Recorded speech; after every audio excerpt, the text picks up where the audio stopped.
अस्सलाम वालेकुम, आप देख रहे हैं Bakhabar Savera. Good morning. I am sure कि आप लोग ठीक ठाक होंगे, कोशिश कर रहे होंगे अपने आप को खुशबाश और ठीक ठाक रखने की, क्योंकि अब वक्त आ गया है कि कोरोना वायरस हमारे घरों तक पहुंच गया है। मैं हूँ आपके साथ मदीहा नकवी और मैं हूँ सैयद फैसल करीम। जैसा कि मदीहा ने कहा कि कोरोना घर तक पहुंच चुका है, ये भी देखना है कि घरों तक पहुंचा है या हम खुद कितना उसको लेकर पहुंचे हैं। कई बार हम अपने प्रोग्राम की तवज्जुह से, इस AIY के प्लेटफॉर्म की तवज्जुह से जितना हो सकता था लोगों तक इम्पार्ट करते रहे हैं नॉलेज कि किस तरीके से इससे बचना है। बट द सिचुएशन इज कि मुल्क का सबसे बड़ा शहर ही इस वक्त गढ़ बना हुआ है और हमारी दिल से ये दुआ भी है, आपसे दरख्वास्त भी है, इल्तिजा भी है कि जिस तरह पाकिस्तानी कौम ने इस कोरोना वबा के आगाज़ में तमाम तर प्रिकॉशनरी मेजर्स लिए थे, एक बार फिर उसी की ज़रूरत है। They are people who are getting it और बहुत ज़्यादा अब ये चीज़ फैल रही है। फैसल पर प्रिकॉशनरी मेजर्स लोगों ने खुद नहीं लिए थे, जब लॉकडाउन को इम्प्लीमेंट करवाया था तभी लोग ले सके थे।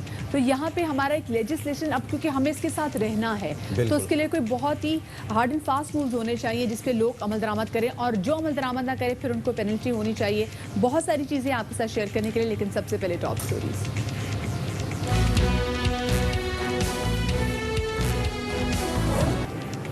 तो ये भी आपने जानी कि टॉप स्टोरीज क्या थी। हम स्टार्ट करेंगे सबसे पहले जिस हम कोरोना के वाले से मैं और फैसल बात कर रहे थे। पाकिस्तान में जो कोरोना की ओवरऑल सिचुएशन है, जो सूरत हाल है, वो तशवीशनाक हद तक अब ख़राब होती जा रही है। कल अगर देखा जाए तो 24 घंटों के दौरान 68 अफराद जो हैं वो जाँ बहक हुए हैं और 4,896 नए केसेस हैं जो कि सर्फिस पे आए हैं। एब्सोल्युटली। और मुल्क में कोरोना वायरस क्योंकि इंतहाई तेज़ी से फैलता जा रहा है, 1838 अफराद मौत के मुंह में जा चुके हैं।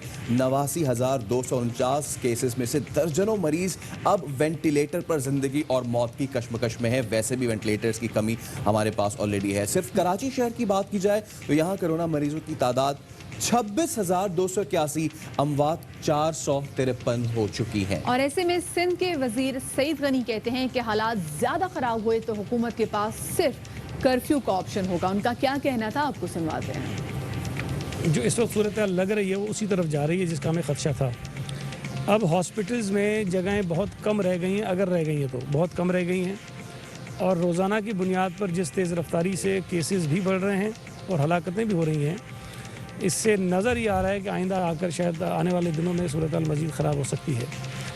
मेरा ज़ाती ख्याल है कि इस वक्त लॉकडाउन भी शायद इतना काम नहीं कर सकेगा जितना आज से 2 महीने पहले वो कर सकता था, जो उसका फ़ायदा हो सकता था।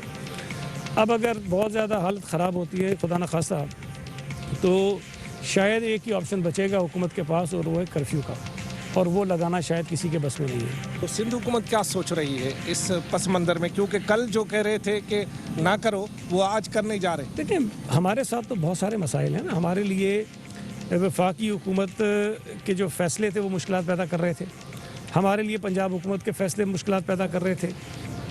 इन हालात में सिंध और पंजाब के डॉक्टर्स भी खतरे की घंटी बजा रहे हैं। कहते हैं कि वेंटिलेटर्स और बिस्तरों की शदीद किल्लत है। लॉकडाउन खोल दिया, लेकिन ऐसा ना हो कि सहूलियात ना होने की वजह से लोग सड़कों पर पड़े रहें। में जो हमारे जो फैसिलिटीज़ है बिल्कुल ना होने के बराबर है। हमारे पास जो वेंटिलेटर्स हैं, बेड है, इसमें शदीद किल्लत है।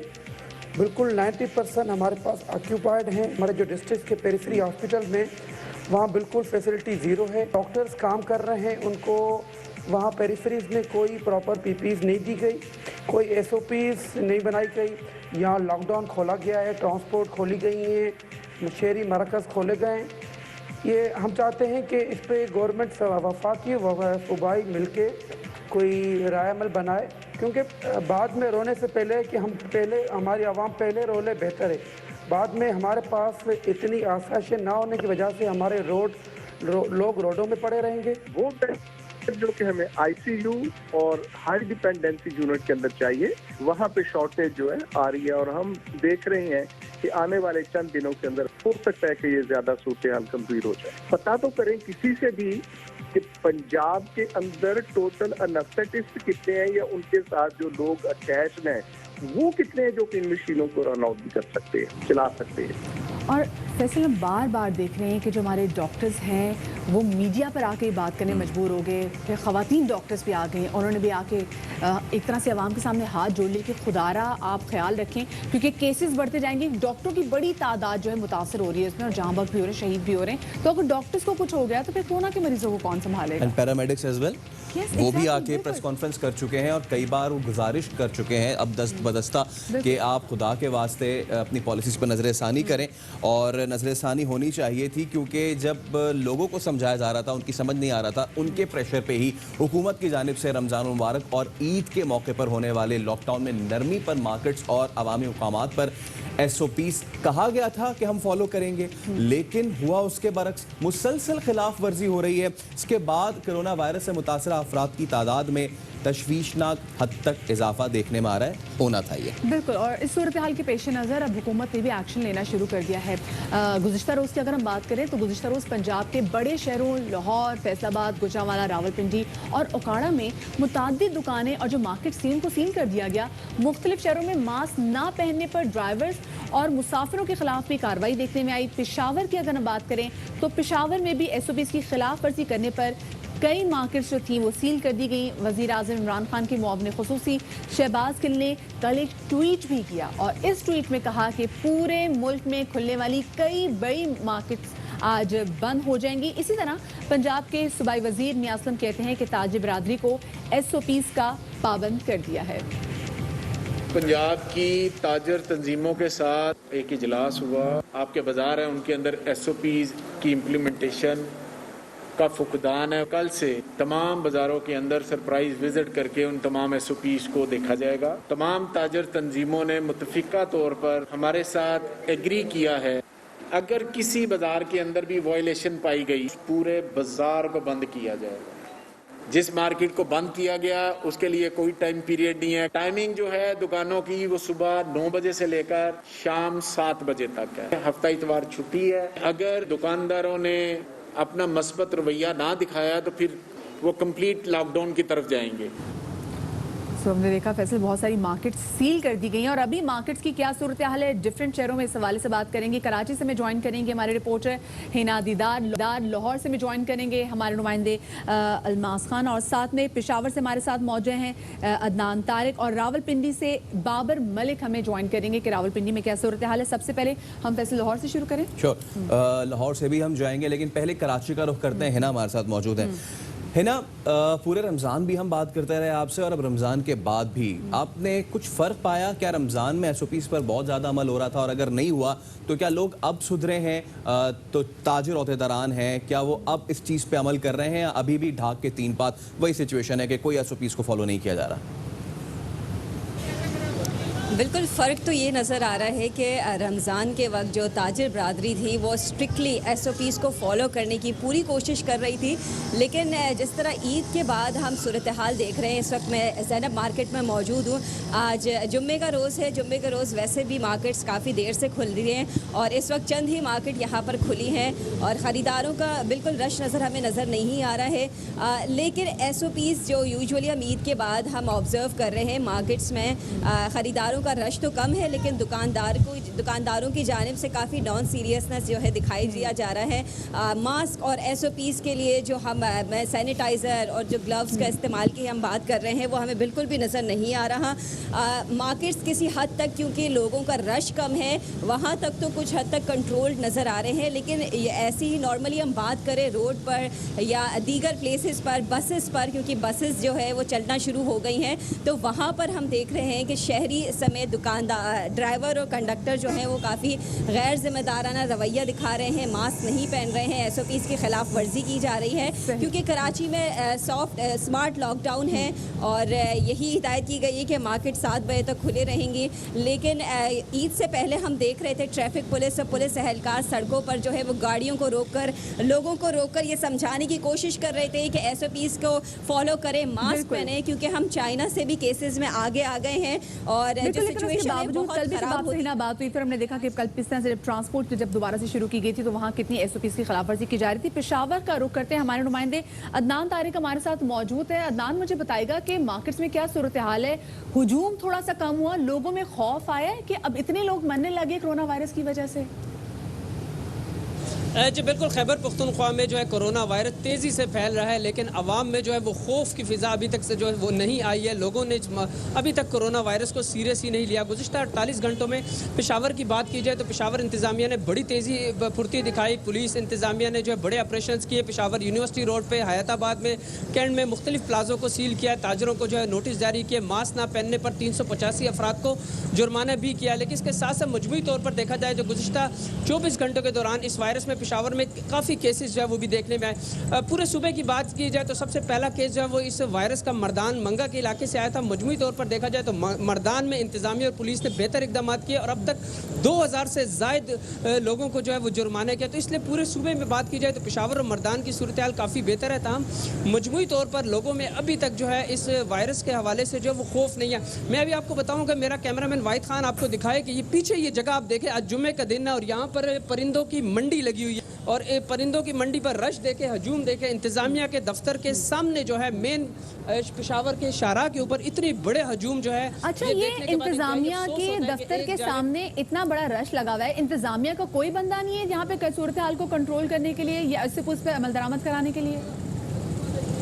बिल्कुल इंतहाई अफसोस के साथ कहना पड़ रहा है कि यहाँ पर आज जुम्मे के रोज़ हर जुम्मे को यहाँ पर मंडी लगती है और आज सुबह से हम यहाँ पर मौजूद हैं। रश बहुत ज़्यादा है। इंतज़ामिया पिछले 48 घंटों में जो है इंतज़ामिया की जानिब से जो है वो बड़ी कार्रवाइयाँ की गई, लेकिन अभी सुबह 7 बजे से लेकर अभी तक प्रॉब्लम यही है कि आप कितनी कार्रवाई कर लेंगे। अब मुहावरा मशहूर है, चिराग तले अंधेरा, ये है चिराग तले कोरोना। इंतज़ामिया दफ्तर के बिल्कुल सामने बर्ड मार्केट लगी हुई है। लोग जोक दर जोक यहाँ पे हुजूम की सूरत में मौजूद हैं। अब पिंडी का रुख करते हैं, बाबर मलिक मौजूद है हमारे साथ। बाबर, पहले तो यहाँ पे बताएं कि हमने कराची और पेशावर में सिचुएशन बात की, बाज़ारों की, यहाँ पर ट्रांसपोर्ट पे कैसी आपने SOPs फॉलो होते देखी? देखिए, मजबूरी तौर पर ट्रांसपोर्ट के हवाले से अभी तक कोई उस तरह इंतज़ामिया की जानिब से एक्शन नज़र नहीं आया है। सुजुकी है, रक्षा है या दीगर शहरों में जाने वाली ट्रांसपोर्ट है, वो शहरी अपने तौर पर कुछ करें तो करें, लेकिन जो ट्रांसपोर्टर्स हैं वो बिल्कुल जो है वो इस हवाले से SOPs पे अमल दरामद करते हुए दिखाई नहीं दे रहे। मैं इस वक्त जिस मकाम पे मौजूद हूँ, जिस जगह पे, ये रावलपिंडी का बिल्कुल मेन कारोबारी मरकज़ है लियाकत रोड। लियाकत रोड के दाएँ और बाएँ जानिब बाड़ा मार्केट, अम्पीरियल मार्केट, फोरा चौक, राजा बाज़ार, सदर, सिटी सदर रोड, फिर अंदरूनी शहर और मरी रोड, ये सारा मोहल्ला इलाका मेन कारोबारी मरकज़ है। जुम्मे की वजह से आज इतनी रश नहीं है, कुछ देर के बाद दुकानें खुलेंगी, लेकिन आम हालात में मैं जहाँ पे खड़ा हूँ यहाँ पे पैदल चलने के लिए भी जगह नहीं होती।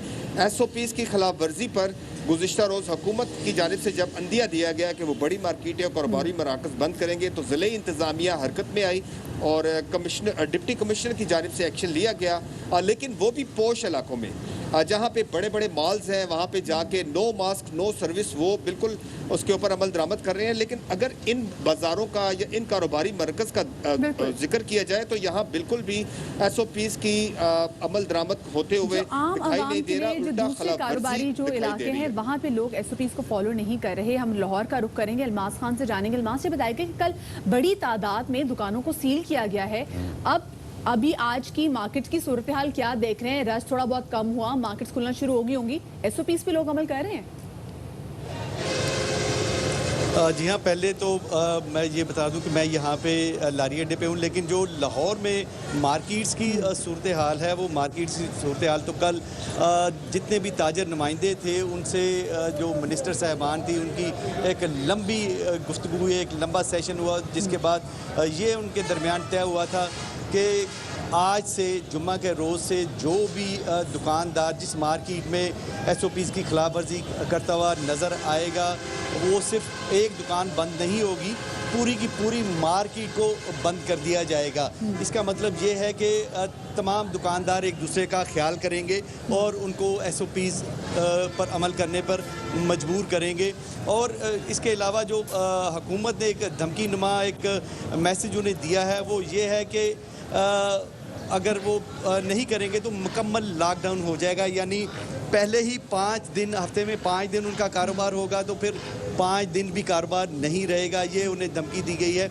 और अगर इसकी ट्रांसपोर्ट, इंटरसिटी ट्रांसपोर्ट की बात की जाए तो इंटरसिटी ट्रांसपोर्ट में उस तरह की धमकी अभी नहीं आई। ये बिल्कुल उसी तरह शुतर बेमुहार ये उनकी ट्रांसपोर्ट चल रही है। और ये ड्राइवर्स, ये कंडक्टर्स जो मुसाफिर यहाँ पे आ रहे हैं, इन्होंने प्रॉपर्ली मास्क लगाया हुआ है? ये जिन अड्डों में आप मौजूद हैं, जो बसेस के जो अड्डे हैं, वहाँ पे सैनिटाइजर्स वगैरह रखे गए हैं यहाँ पे?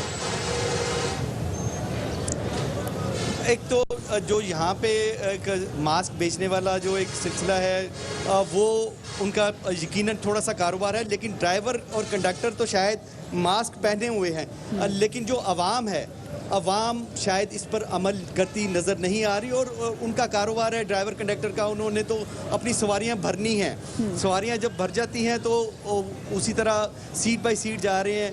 अगर फ्रंट पे अगर देखा जाए तो छोटी वैन है तो फ्रंट पे 3 लोग बैठे हैं ड्राइवर समेत, तो इसका मतलब है कि एक चीज़ का खतरा था अलमास के जब ये चीज़ें खुलेंगी, चाहे वो हमारा ट्रांसपोर्ट का निज़ाम हो या फिर कारोबारी निज़ाम, लोग उसको कितना फॉलो करते हैं। हमारे नुमाइंदे हमारे मुल्क के मुख्तलिफ हिस्सों से मैं आगाह कर रहे थे, कराची से, लाहौर, पेशावर और रावलपिंडी। आप तमाम का बहुत शुक्रिया। तो मदिया, जिस चीज़ का डर था वही सिचुएशन अब बन रही है। और सबसे पहली चीज़ यही थी कि जब हमने ये कहा था कि हम बाज़ार खोल रहे हैं, हमारे यहाँ बाज़ार इतने कोई पतले हैं, आप कराची के ज़ैनब मार्केट या लाहौर का अनारकली देख लें, पतली पतली मार्केट्स हैं, कैसे SOPs फॉलो होगी। इसके बाद ट्रांसपोर्ट, आपकी नज़र से वो सोशल मीडिया पे तस्वीर गुजरी होगी हमारी मशहूर W11 कि जिसमें नीचे भी लोग, छत पे भी लोग, और अगर कहीं जगह बच जाए तो वहाँ पे भी लोग घुसा देते हैं हमारे कंडक्टर। तो किस तरह SOP फॉलो होंगे? I leave it to you. बिल्कुल, आपने फैसल बात बिल्कुल सही की है। ये अब एक बहुत बड़ा सवालिया निशान है कि अवाम की बेहतरी के लिए, अवाम की आसानी के लिए, क्योंकि मुसलसल ताजिर बिरादरी बात करी थी कि जी हमारे पास रोजगार नहीं है, हमें मार्केट्स खोलने की इजाज़त दी जाए। मार्केट्स खोलने की इजाज़त दी जाए तो हम SOPs पे अमल दरामद कराएंगे। उसके बाद फैसल जब मार्केट्स खुल गई और हमने पहले दूसरे दिन ही देखा कि इतना रश था, फिर उन्होंने बोला कि जी हम चाहते हैं कि आप हमें टाइगर फोर्स के जो जवान हैं वो हमें किसी तरीके से असिस्ट करें, वो हमारी प्रॉब्लम्स जो है, क्योंकि बहुत ज़्यादा लोग हैं, हम इनको मैनेज नहीं कर पा रहे। फिर हमने देखा कि जब ईद की शॉपिंग्स के लिए जो मार्केट्स खोलेंगी फैसल, उसके बाद बेइंतहा केसेस। एक हफ्ते के बाद लोगों ने कहा था पता चलेगा कि एग्जैक्टली लोगों ने ईद पे कितनी शॉपिंग की। तो हमारे सामने फिगर्स हैं जो बता रही है कि 1800 से तजावुज कर गए हैं। They have gone and bought corona from the market. और अब इसके बाद मदिया सिचुएशन ये बनती है कि वो लोग जो SOPs पर फॉलो कर रहे थे, जो अपने आप को सेफ करने की कोशिश कर रहे थे, now they are getting affected. Italy में यही सूरत हाल हुई। इटली में जिन लोगों को पता चल गया, they stayed back at home. लेकिन क्योंकि लोग वहां पे बिल्कुल इसी तरह जिस तरह आप सब, हम सब घूम रहे हैं बाहर, वो घूमते रहे, कोरोना फैलाते रहे, वो AC के डक्ट से वो अंदर गया है। और जो लोग कोशिश कर रहे थे कि भाई हम किसी तरह बच जाएं, वो भी उसी तरह अफेक्ट हुए। हम इसमें तस्हीह कर देते हैं कि हमने बाहर क्या घूमना, हम तो ऑफिस आ रहे हैं और हम ऑफिस से आ रहे हैं क्योंकि हमने आपको बाखबर रखना है। एग्जैक्टली। अच्छा, इसी वाले से बात करें क्योंकि हमने अभी जैसे फैसल ने बात की कि हम इतना ख्याल रख लें, लेकिन उसके बावजूद अब ये वायरस इतना फैल चुका हुआ है कि हमारे घरों तक आ चुका हुआ है। कल हमने देखा कि फैसल सब्जवारी जो कि मुत्तहिदा कौमी मूवमेंट के सीनियर रहनुमा हैं, उन्होंने एक ट्वीट भी की थी जिसमें उन्होंने बताया कि 6 आउट ऑफ 8 पीपल उनके घर में कोरोना का शिकार हुए हैं। 2 लोग जो है उनका टेस्ट नेगेटिव आया है, लेकिन 6 लोगों का टोटल टेस्ट पॉजिटिव आया है। फैसल साहब की भी कल रिपोर्ट सामने आई है और इसी वाले से बात करने के लिए फैसल सब्जवारी साहब भी हमारे साथ मौजूद हैं। फैसल, अस्सलाम वालेकुम, गुड मॉर्निंग। सबसे पहले तो ये बताएं कि तबीयत आपकी कैसी है? Are you feeling better now? जी वालेकुम अस्सलाम, बखैर, बेटर। देखिए, मैं फ्रेंकली स्पीकिंग मुझे लग तो ये रहा है कि मेरा जो अपना कोरोना का फेज नंबर 1 है वो शायद गुज़िश्ता 3 रोज में गुजर चुका होगा। कल मैं कुछ सुबह फजर के वक्त तक तो जागा हूँ, तो मुझे लग यही रहा था कि इतना बुखार मुझे नहीं है, या जिस्म में जो मुझे इंतहाई थकावट थी, यानी जिसको कहते हैं ना कि निचोड़ जाना जिस्म का, बिल्कुल वो कैफियत नहीं थी जबकि रही है वो गुज़िश्ता 2 दिनों में। तो बाकी देखते हैं, अल्लाह मालिक है। अच्छा फैसल भाई, इसमें सिचुएशन ऑब्वियसली ऐसी बनती है कि जैसे आपने कहा कि बॉडी एक है और बाकी सारी चीज़ें हैं। पहले तो if you are comfortable talking, क्योंकि गले में भी काफ़ी खराश और ये सारी चीज़ें होती हैं, अगर if you are comfortable talking तो हम इसको फिर ज़रूर प्रोलॉन्ग करेंगे। हाँ जी, बिल्कुल बिल्कुल आई एम, क्योंकि मुझे थ्रोट इन्फेक्शन था चंद रोज पहले तक। ठीक।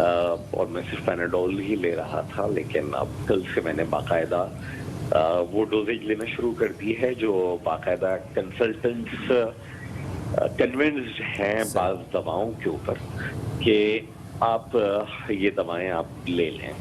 सिम्टोमेटिक ट्रीटमेंट के ऊपर आप जाते हैं, यानी जिस चीज़ की भी आपको शिकायत है, अगर आपको फ्लू है तो फ्लू की तरफ जाते हैं, अगर आपको बुखार है तो बुखार की तरफ जाते हैं। तो right now I am comfortable, मैंने कल रात से दवाएं ली हैं। और क्योंकि फैसल भाई आप हो गए, जितने भी हमारे पॉलिटिकल लीडर्स हैं जो इस वक्त ग्राउंड पे मौजूद हैं, चाहे वो किसी भी पार्टी से ताल्लुक़ रखते हों, वो तमाम के तमाम तर वो अफराद जो ग्राउंड पे मौजूद, हमने देखा पहले सईद गनी, उनमें भी ये चीज़ हुई, क्योंकि आपकी अपनी भी खिदमात हैं बहुत ज़्यादा और आप ग्राउंड पे हैं, चाहे वो ब्लड डोनेशन के मामलात हो, राशन की तकसीम हो या दीगर सूरत हाल। तो कैसे आप लोगों को, क्योंकि लोग now people are watching towards you, ठीक है, कैसे आप उनको मोटिवेट करेंगे कि ये जो चीज़ आ जाती है, क्योंकि फैसल साहब ये सिर्फ इंसान के जिस्म पे असर नहीं कर रहा, बिल्कुल उसके जहन पे जितना असर कर रहा है ये बहुत ज़्यादा इम्पोर्टेंट है। तो इसको किस तरीके से आप लोगों को मोटिवेट करेंगे? देखिए, बाज़ चीज़ें तो मेरे ख्याल में जो है ना, वो कहते थे ना कि हकीम लुकमान के पास हर मर्ज का इलाज था सिवाय वहम के। तो उसमें एक इजाफा जो है वो जहालत का कर दिया जाए, और मैं अनपढ़ का नहीं, जाहिल का, यानी पढ़े लिखे लोग जिस तरीके से सोशल मीडिया पे हम और आप देखते हैं कि स्टेट ऑफ डिनाइल में हैं, मानते नहीं हैं, फेक पेंडेमिक के हैशटैग चलाते हैं, तो वो बहुत आपको अफसोस होता है। आप कर क्या सकते हैं? मेरा तो शिकवा अपने मुल्क की हुकूमतों से है, मौजूदा ही नहीं, वफाकी और सूबाई से, साबका से भी। मैंने कल भी शायद वसीम बदामी साहब के शो में भी मैंने ये वाली बात कही है कि देखें, मैं तो जब से लॉकडाउन हुआ है, कोरोना हुआ है, हम और आप तो उन लोगों में से हैं जो अपने अपने कामों की वजह से रोजाना ही बाहर निकले, और मैं तो इसलिए नहीं बैठ सकता था घर में कि भाई आपने छिड़काव करवाना है, फ्यूमिगेशन, डिसइंफेक्शन करानी है शहर में, गलियों में, कराची में, हैदराबाद में, और जहाँ पे आप कर सकते हैं उसको मोबिलाइज करना है, मोटिवेट करना है, राशन कलेक्शन करनी है, राशन डिस्ट्रीब्यूशन, खून के अतियात जमा करने हैं, लोगों को मोबिलाइज करना है। और बाय द वे खून के अतिये पे याद आया, मेरी डॉक्टर ताहिर शमसी से 2 रोज कबल ही बात हो रही थी। वो ये परेशान थे कि 80 लोग अगर सेहतियाब हो रहे हैं तो 80 लोग प्लाज्मा डोनेट नहीं कर रहे हैं, जो कि क्रिटिकल मरीजों के लिए बहुत जरूरी है। और मैंने उनको यही कहा कि डॉक्टर साहब, मेरा नतीजा आने वाला है कोरोना का, अगर मैं नेगेटिव आ गया तो मैं खुद आऊंगा NIBD और आके मैं बात करूंगा कि मेरे घर में जितने भी लोग हैं, खासकर जो मेरी बेटियां हैं, वो जब सेहतियाब हो जाएंगे तो मैं उनका प्लाज्मा डोनेशन के लिए जाऊंगा। अब इत्तेफाक से मेरा अपना कोरोना पॉजिटिव आ गया है, तो मैं आपके चैनल के तवज्जुह से और आपके प्रोग्राम की तवज्जुह से बताऊं कि जी तमाम के तमाम लोग जो सेहतियाब हो रहे हैं, खुदारा इसको अतियाए खुदाबंदी जाने, इस अतिये को आप आगे भेजिए, फैलाइए, और मैं खुद भी डोनेट करूंगा और करवाऊंगा। Coming back to my activities, तो जी हमें तो बाहर निकलना था, हम निकले लोगों को मोबिलाइज करने के लिए, हाँ, लेकिन मास्क पहने, ग्लव्स पहने, सोशल डिस्टेंसिंग की तालीम दी, लोगों को कोशिश की दें, उसके बावजूद संभाव ये हो गया। मुझे अंदाजा है कि ये कैसे हुआ है। अब जब हो गया है तो एक तो मेरा जो प्रॉब्लम है अपनी गवर्नमेंट से कि जनाब हमारा हेल्थ सिस्टम एक्सपोज नहीं हुआ है इस वक्त। यानी फैसल मदिया को इल्म भी है, आपको भी मैं बताता चलूं कि चंद रोज कबल जब ये हुआ है तो मैंने अपनी वालदा को, जिनको कई बीमारियां लाहक हैं, उनको चाहा कि कराची के 2 नामी ग्रामी प्राइवेट हॉस्पिटल्स हैं जहां पिछले 20-25 बरस से उनकी केस हिस्ट्री मौजूद है, सारी की सारी चीजें, वहाँ दाखिले के लिए उनको जगह मिले, नहीं मिली। एक बिस्तर नहीं है, वेटिंग लिस्ट है। कराची का सबसे बड़ा एक रफाही हॉस्पिटल है जो बहुत अच्छा काम कोरोना में कर रहे हैं, वो हमारे भाई वहाँ मौजूद हैं, वहाँ जगह नहीं है। नंबर 1।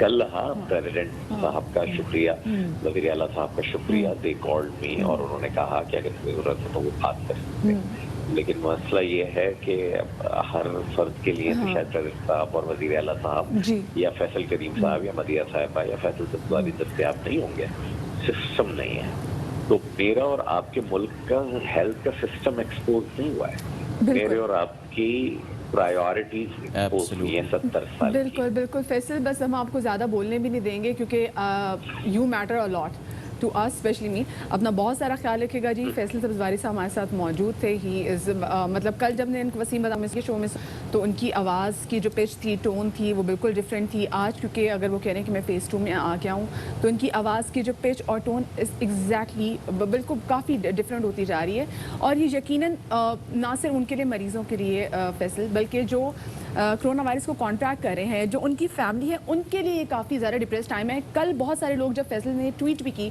तो बहुत सारे लोगों ने बोलना शुरू किया कि आप लोग तो मुसलसल इसके हवाले से बात कर रहे थे कि कोरोना के लिए आपने SOPs को फॉलो करना है। तो हम चाहे जितनी मर्जी SOPs फॉलो कर लें, अगर हम कलेक्टिवली तौर पे इस पर काम नहीं करेंगे तो ये हम इससे छुटकारा नहीं हासिल कर सकते। अब इसकी जो अलामात के हवाले से हम थोड़ी बहुत बात कर लेते हैं कि इसकी अलामात क्या हैं, एहतियात कैसे मुमकिन है और इलाज कैसे किया जा सकता है। वबाई अमराज के माहिर प्रोफेसर डॉक्टर सईद अख्तर ने सब बता दिया है। AIY न्यूज़ के प्रोग्राम इलान तार में गुफ्तगू कर रहे थे, सुनिए। तो पहली चीज़ ये करनी चाहिए कि अपने आप को आइसोलेट करना चाहिए और अपने लव्ड वन को बचाना चाहिए। उसके बाद दूसरा ये कि उसको पानी का इस्तेमाल बढ़ाना चाहिए। इम्यून बूस्टिंग दवाइयाँ हैं या मेडिकेशंस हैं, उसमें विटामिन C हो गया, विटामिन D हो गया, जिंक हो गया, सेलेनियम हो गया। हमारे यहाँ कहते हैं कलौंजी और ये जो दूसरी चीज़ें, मैं इसमें कोई हर्ज नहीं समझता। अदरक का इस्तेमाल, गार्लिक का इस्तेमाल, ये चीज़ें बढ़ा लें आप ज़रा। फल का इस्तेमाल करें, कुछ अच्छा गोश्त वगैरह, अंडा वगैरह लें ताकि आपका अपना निज़ाम दिफाई भी इस्तेमाल हो। उसके बाद अगर आपको सिम्टम्स स्टेबल रहते हैं, उसमें आप वॉच करें कि आप एक पल्स ऑक्सीमीटर ले लें, देखें आपकी सैचुरेशन ठीक रहती है कि नहीं। तो अगर आप देखें कि नॉर्मल हमारी सैचुरेशन 90 से ऊपर होनी चाहिए, 92, 93, 94, लेकिन अगर वो 80 की तरफ जा रही है या इवन 70 में जा रही है तो फ़ौरन आपको हॉस्पिटल जाना चाहिए। और इसमें एक और रिकमेंडेशन मैं जो सबको देना चाहता हूँ ऐसे सब मरीजों को, वो ये कि आप लोग एस्प्रिन का इस्तेमाल करना शुरू कर दें। एक aspirin once a day 75 milligram की, और पेट के बल लेटें, क्योंकि वो लंग का वो हिस्सा जो पीछे की तरफ है वो अच्छा परफ्यूज़ हो जाता है, तो उससे आपका सांस और भी बहुत बेहतर हो जाएगा। ये एक सिंगल तरीका है जिससे बहुत से लोग घर पर अपने आप को रख सकते हैं विदाउट एनी प्रॉब्लम। लेकिन अगर बुखार बढ़ रहा है, सांस में दिक्कत हो रही है, चक्कर आ रहे हैं, चेस्ट में पेन शुरू हो गया, अगर जॉन्डिस होने शुरू हो गया, पेशाब, कमर में दर्द हो रहा है गुर्दों की जगह पे, या पेशाब कम आना शुरू हो गया, पेशाब में खून आना शुरू हो गया, तो आपको इमीडिएटली डॉक्टर को रिपोर्ट करना चाहिए। तो सिम्टम्स ज़रूर चेंज हो रही हैं, लेकिन इसके साथ हमें अपनी स्ट्रैटेजीज़ भी अब चेंज करनी पड़ेंगी और इससे भी ज़्यादा कि हमें मेंटली तौर पे बहुत स्ट्रॉन्ग रहना पड़ेगा। मदिया, let me take this opportunity to say, हम फैसल साहब से बात कर रहे थे, वो इज़ अ वेरी स्ट्रॉन्ग गाय और ये हमारे लिए मशअल राह है कि किस तरीके से लोगों को कोरोना हो रहा है और वो किस तरीके से उसको कंट्रोल कर रहे हैं। आप भी बहुत मजबूत हैं और वो भी बहुत मजबूत है और हम कोशिश करेंगे कि अपने नाज़रीन तक ये आगाही इसी तरह पहुँचाते रहे। प्रोग्राम में एक ब्रेक लेंगे, इसके बाद दोबारा हाजिर होंगे हमारे साथ करके।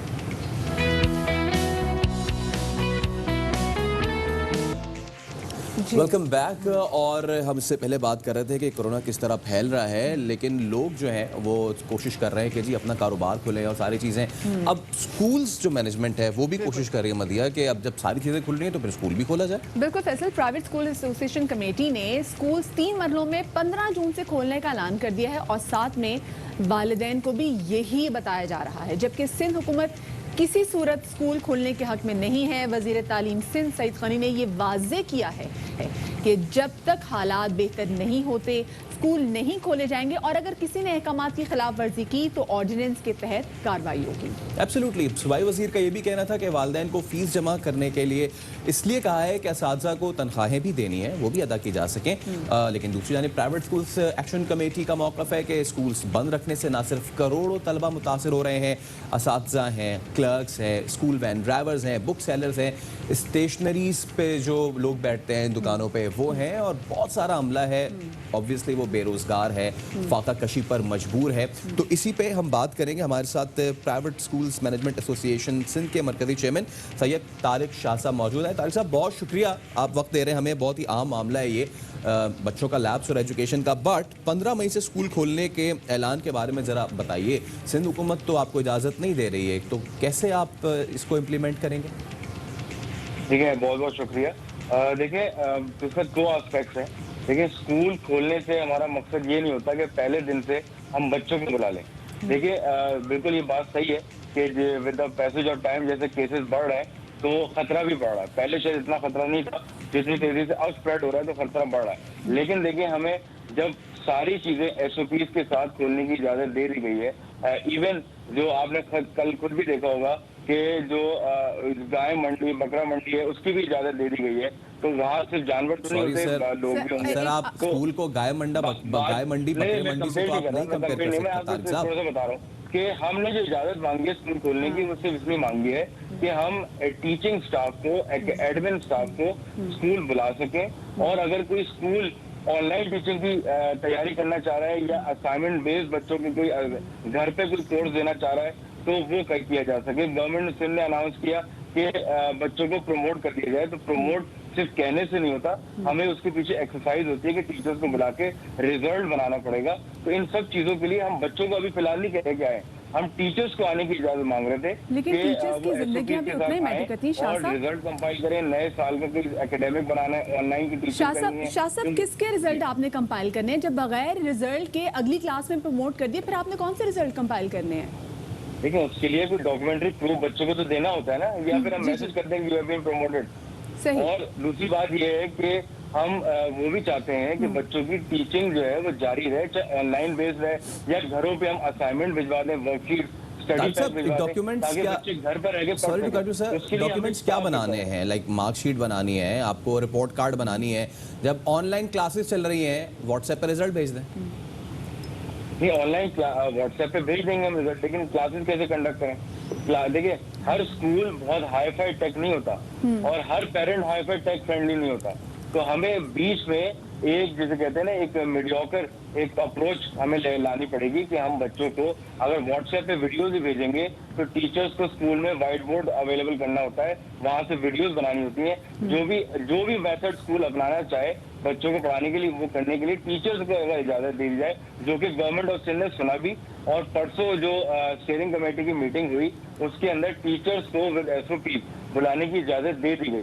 तो देखिए, फेज 1 तो अब हमारा अचीव हो गया है, और बच्चों को देखिए जब तक हम नहीं बुलाएंगे, जब तक गवर्नमेंट ऑफ सिंध हमें अलाउ नहीं करेगी या फिर कोरोना केसेस का जो कर्व है वो डिक्लाइन की तरफ ना आए। सही, ठीक है। यानी कि आप ये मानिए कि जब तक आपको सिंध हुकूमत जो है आपको अलाउ नहीं करती, तब तक आप बच्चों को स्कूल में नहीं बुलाएंगे। अभी आपने सिर्फ और सिर्फ टीचर्स को बुलाया है। अच्छा, ये ऑनलाइन क्लासेज है, इनके हवाले से आपका क्या प्लान है? ये क्लासेस कब तक चलेंगी? देखिए, जो अभी 3 मंथ की जो हॉलीडेज हुई उसके अंदर हमने गवर्नमेंट ऑफ सिंध के साथ बैठ के इसको प्री समर हॉलीडेज का डिक्लेयर करवा दिया था, क्योंकि जब टाइम वेस्ट हुआ है तो उसको समर हॉलीडेज में ही कंज्यूम कर लिया जाए। तो अब जब जून का जब मंथ स्टार्ट हुआ है तो इसमें हम अब स्टार्ट कर रहे हैं सेशन, क्योंकि मैट्रिक के स्कूल का सेशन स्टार्ट हो जाना चाहिए था। ओ लेवल स्कूल का जो सेशन है वो अगस्त से स्टार्ट होगा, तो वो तो अभी मसला नहीं है, लेकिन मैट्रिक स्कूल का मसला आ रहा था। तो सेशन ऑनलाइन स्टार्ट करेंगे, लेकिन उससे भी बहुत सारे हिंड्रेंसेज हैं कि हमारे पास जो आवाम है उसके पास अच्छा इंटरनेट नहीं है। अगर इंटरनेट है तो वो अच्छा नहीं है, और अगर इंटरनेट भी है तो अच्छा इंफ्रास्ट्रक्चर नहीं है। तो ये सब चीज़ों में मसाइल आ रहे हैं, क्योंकि हमारे मुल्क में हर कैटेगरी ऑफ दी इनकम वाले या हर कैटेगरी ऑफ के लोग रहते हैं। तो हमें सिर्फ ये कोशिश करनी है कि सबको पढ़ाना है। तो पढ़ाने के लिए देखिए, जो स्कूल चाह रहा है कि वो उनके पेरेंट्स ऑनलाइन टीचिंग नहीं करवा सकते, तो स्टडी पैक दे रहा है बच्चों को घर में पढ़ने के लिए, और बुक्स के थ्रू वो पढ़ा रहा है वहाँ पे। जो स्कूल समझता है कि व्हाट्सएप पे वीडियोस भेज के काम हो सकता है, वो व्हाट्सएप पे भेज के कर रहे हैं। जो स्कूल समझ सकता है कि LMS लर्निंग मैनेजमेंट सिस्टम लाकर काम किया जा सकता है, वो करेंगे। लेकिन देखिए, ये वही वाली मामला है कि कोई भी प्रिपेयर्ड नहीं था, तो इस वक्त जो है वो हर एक को साथ देना पड़ेगा। गवर्नमेंट को भी चाहिए कि वो स्कूल्स को या बच्चों को, जो स्टूडेंट्स हैं, उनको सब्सिडाइज रेट पे इंटरनेट प्रोवाइड करें या फिर मोबाइल्स या फिर लैपटॉप प्रोवाइड किए जाएं, ताकि वो घर बैठ के अगर पढ़ना चाह रहे हैं तो वो पढ़ सकें। सर ये इतनी महंगी तो खैर चीज़ें नहीं है, डेटा कितने का पैकेज आता है या इसको सब्सिडाइज करने की ज़रूरत नहीं है। महंगे से महंगा नेट पैकेज एक महीने का 2500 का होता है, उसको अगर साथ भी छोड़ें, बराबर में भी उसको रखें। सर सिचुएशन कुछ ऐसी बनी हुई है कि कुछ स्कूल्स ने महीने बाद ही जो है सिस्टम अपना बना लिया था, लेकिन बहुत से स्कूल्स हैं जो अभी तक उन्होंने अपना सिस्टम नहीं बनाया, चाहे वो ऑनलाइन सिस्टम हो या फिर स्कूल्स में SOPs को फॉलो कराने का। तो ये कब होने जा रहा है? लाइक अभी तो आप कह रहे हैं कि जी आप कर लें, और आपने शुरू में अपनी गुफ्तगू के ये भी कहा था कि जब बाकी जगह SOPs के तहत खुल रही है तो हम क्यों नहीं। बाकी जगह आपने SOPs का असर देखा है, ट्रांसपोर्ट में देखा है, मार्केट्स दोबारा बंद होने जा रही है मुल्क भर में। तो अगर आप ऐसी ही कोई एक्सरसाइज करने जा रहे हैं कि आप खोल तो दें लेकिन उसके बाद दोबारा बंद करें, तो this is going to be futile. ये बहुत ज़्यादा फिर ज़्यादा दिन तक चल नहीं पाएगा। बिल्कुल आप सही कह रहे हैं, और मैं आपको इसमें बताऊं, देखें इंटरनेट पैकेज की जहाँ आपने सही बात की 2500 का मिल जाता है, यहाँ पर वो स्कूल भी मौजूद है जो सबको बताने की जरूरत है, जो 500 रुपए भी ले रहे हैं, 1000 भी ले रहे हैं, 1500 भी ले रहे हैं, 2000 भी फीस ले रहे हैं, तो उनके पेरेंट्स भी उसी अकॉर्डिंगली होते हैं। देखिए हर कोई, मैं अगर कह दूं कि 2500 का पैकेज सब ले लें तो मेरा तो सिर्फ कहना है, लेकिन लोगों को लेना है, लेकिन वो मुश्किल हो रही है उनको।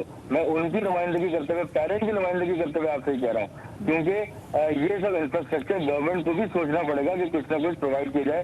ये नेटवर्क पैकेजेस को भी करना पड़ेगा, क्योंकि ये जब तक मामला हम नहीं करेंगे, हम नहीं, ये तालीम का सिलसिला देखिए अभी किसी को नहीं पता कि ये 3 महीने तक स्कूल और मजीद बंद रहेंगे, साल बंद रहेंगे, तो हमें कोई ना कोई वे आउट निकालना पड़ेगा। दूसरी चीज ये है कि SOPs तरतीब देने के लिए कमेटी बन गई है, वो भी बनाए जा रहे हैं, लेकिन हमें हर तरह से प्रिपेयर रहना चाहिए। कभी भी जो है वो स्कूल खोलने की अगर इजाजत दे दी गई तो हम प्रिपेयर्ड हों। और मैं ऐसे बताऊं कि बहुत अच्छे तरीके से बनाए जाएंगे, लेकिन ये भी एक्सपेक्ट किया जा रहा है कि आप लोग अपना भरपूर किरदार अदा करें। जैसे पहले भी आपने बात की और आपने कहा कि जो दूसरे महकमे खोले जा रहे हैं, फिर आपने गाय मंडी के हवाले से बात भी की थी, तो मवाजना काफी मजा का खेज था। लेकिन आपने ये बात की कि जब तक सिंध हुकूमत नहीं कहेगी बच्चे स्कूल आना नहीं शुरू करेंगे, लेकिन टीचर्स जो है वो आते रहेंगे। इससे पहले भी ऑनलाइन क्लासेस भी होती रही हैं। मार्च, अप्रैल, मई इनकी फीसेस पेरेंट्स ने पहले से अदा की हुई थी, बच्चे स्कूल नहीं आ रहे थे, पूरी फीसेस 100% फीसेस जो हैं वो पेरेंट्स ने अदा की हुई थी। अब आगे आने वाले महीनों में, क्योंकि हालात अब काफ़ी ज़्यादा चेंज हो चुके हैं, इनमें बहुत सारे ऐसे पेरेंट्स हैं, बहुत सारे मर्तज़ात हैं जो कि बेरोज़गार भी अब हो चुके हैं, इनकम कम हो चुकी है, सैलरी कट्स लग चुकी हैं। आगे जाके ये कहीं सोचा हुआ है कि इनको थोड़ी बहुत रियायत दी जाए, 50% इनको भी रियायत दी जाए, वालिदैन को रिलीफ मिले, क्योंकि आपकी तो बिजली भी खर्च नहीं हो रही, अब तो ज़्यादा वो खर्चे हो ही नहीं रहे, बच्चे क्योंकि घर पे हैं। अच्छा, ये बहुत अच्छा सवाल किया आपने। देखिए इसमें एक चीज ये है कि हमने 2 महीने, जो 3 महीने स्कूल ऑफ रहे, बिलखुसूस अप्रैल एंड मई में हमने 20% फीस को रिड्यूस किया था। गवर्नमेंट ऑफ सिंध की रिक्वेस्ट पे वॉलंटरीली हमने किया था, और इसका एतराफ जो है वो ये तमाम प्राइवेट स्कूल्स में हुआ था। शाह साहब आप 2-3 स्कूलों के नाम ले सकते हैं हमें, ताकि पता चल सके। जो 5 से 6 स्कूल है, मैं आपको सिर्फ फिगर बता रहा हूँ, वो स्कूल है जो हाई कोर्ट में चले गए थे कि गवर्नमेंट के पास राइट नहीं है। वो एक लीगल मैटर था कि गवर्नमेंट के पास अथॉरिटी नहीं थी कि वो किसी तरह से कम करा सके, लेकिन मेजॉरिटी स्कूल्स ने 20% रिड्यूस किया, जिसका शाह साहब 5 नाम कोई ऐसे बता दीजिए, आप 5 नाम ऐसे कोई बता दीजिए जिन्होंने 20% कटौती की हो बच्चों की स्कूल फीस में। बिल्कुल नहीं बता सकता आपको। ब्रिलियंट ग्रामर स्कूल है, अजीम स्कूल है, TFS स्कूल है, फैल्कन हाउस है, हैप्पी पैलेस है, लेडी बर्ड स्कूल है, और क्या नाम है, इस तरह में नाम गिनवाता रहा हूँ, बहुत सारे स्कूल हैं।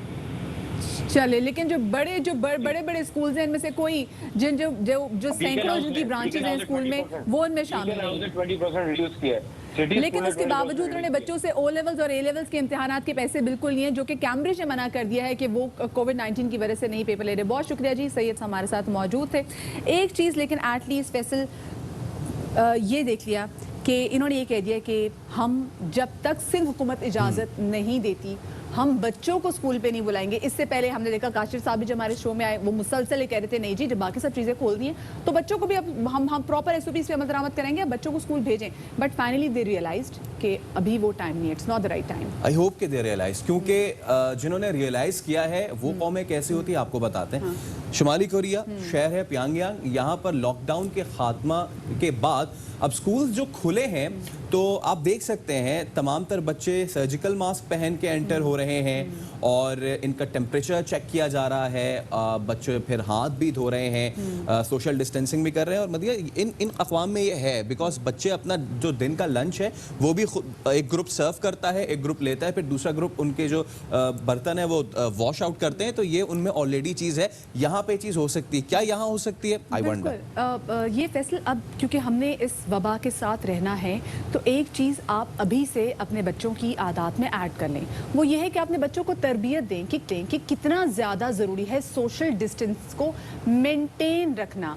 ये सोशल डिस्टेंस ना सिर्फ कोविड-19 में बल्कि आगे भी जाके बहुत सारी बीमारियों में, बहुत सारी परेशानियों में आपके बच्चों को हेल्प आउट करेंगी। तो कोशिश करें, जैसे बाहर के ममालिक ने बच्चों को सिखाया हुआ है कि सोशल डिस्टेंस रखना चाहिए, हमारे डिस्टेंस का कॉन्सेप्ट ही नहीं है। और फैसल अभी लाहौर का मेरा जाने का इत्तेफाक हुआ तो वहाँ पे लोग बुरा मनाते हैं बाकायदा कि अगर आप लोगों से कहें कि मैं आपसे हाथ नहीं मिलाना चाहती या मैं आपसे गले नहीं मिलाना चाहती तो लोग उस पर बाकायदा जो है वो बुरा मना लेते हैं। उसमें फिर बहुत सारी चीज़ें भी कहने को आपको सुनने को मिलती है ना कि आप में तो ईमान की कमी है।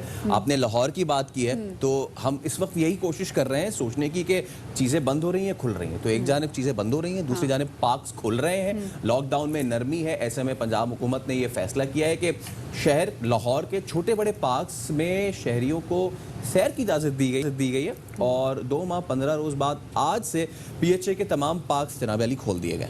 और इस फैसले के मुताबिक पार्क सुबह नमाज फजर के बाद रात 10 बजे तक खुले रहेंगे। इंतजामिया के बकौल पार्क्स में आने वालों को SOPs पर अमल करना होगा, जिसमें सैनिटाइजर्स का इस्तेमाल और मास्क लगाना लाजमी होगा। चंद मखसूस पार्क्स में मौजूद प्ले लैंड्स जो हैं, जो प्ले एरियाज हैं, वो बंद भी रहेंगे। और इसी हवाले से मजीद बात करते हैं, हमारे साथ मौजूद हैं तर्जुमा and horticulture authority Punjab Nadia Tufail साहब हमारे साथ मौजूद हैं। नादिया साहिबा बहुत शुक्रिया आपने में वक्त दिया। नादिया ये कहेगा कि लॉकडाउन की नरमी के हवाले से ये एक अहम फैसला है, वहाँ आने वाले शहरियों से SOPs पर अमल दरामद को आप यकीनी कैसे बनाएंगे? क्योंकि बहुत सारी चीज़ें जो खोल दी गई वहाँ पे मसला ये था कि लोग SOPs फॉलो ही नहीं कर रहे। हाँ जी, बहुत शुक्रिया मदीहा आपका, आपने ARY में मुझे बुलाया और आपके चैनल के जरिए हम लोग पहले भी जो है वो लोगों को बताते रहे हैं कि SOPs पे अमल करें। और जब ये कोविड-19 स्टार्ट हुआ था तो मीडिया के थ्रू ही हमने लोगों को बताया था कि अगर आप पार्क में आ रहे हैं तो हमने सैनिटाइजर्स का बाकायदा वहाँ पर हम लोगों ने स्टॉल्स लगाए थे और हर आने वाले को, चाहे वो बड़ा है, छोटा है, बच्चा है, बूढ़ा है, हम उसको सैनिटाइज किए बगैर हम पार्क में एंटर नहीं होने देते थे। लेकिन तब सूरत हाल इतनी ज़्यादा ख़राब नहीं थी, लेकिन अब आपने देखा है कि सूरत हाल काफ़ी हद तक ख़राब हो चुकी हुई है, जिसको कंट्रोल गवर्नमेंट कर भी रही है। तो जो है हम लोगों ने ये सोचा है, तजवीज़ पेश की गवर्नमेंट ऑफ पंजाब से कि जी बहुत सारे लोग हैं जिन्होंने वॉक पे आना होता है, वो चाह रहे हैं कि जी वो वॉक पे आए, क्योंकि घर बैठे बैठे भी लोग काफ़ी थक चुके हैं। और बहुत सारे लोग, आपने ये देखा होगा कि हमारे यहाँ पे ट्रेंड नहीं है कि लोग वॉक पे निकलें। तो वॉक पे या तो वो निकलेगा कि जिसको डॉक्टर ने सजेस्ट किया होगा, या फिर वो निकलेगा कि जिसको अपनी सेहत से बहुत ज़्यादा प्यार होगा। तो बहुत सारे जो बीमार लोग हैं वो चाह रहे थे कि हम पार्क में जाएं और वॉक करें। तो जैसे नादिया आपने बात भी की कि वही निकलेगा कि जिसको ख्याल होगा सेहत का, और हम ये बात भी कर रहे हैं कि इम्यूनिटी बूस्ट करें, इम्यूनिटी अपनी बढ़ाएं। और यहाँ से अगर आप आ रहे हैं तो अच्छी बात है, प्लीज़ डू कम, वॉक करें, लंबा इम्यूनिटी बढ़ाएं, लेकिन यहाँ से आएँ तो सेहत लेके जाएँ, बीमारी ना ले जाए। बहुत शुक्रिया नादिया, आपने हमें वक्त दिया। तो ब्रेक लेंगे, जिसके बाद मज़ीद इंपॉर्टेंट इशूज़ डिस्कस करेंगे। हमारे साथ रहिए।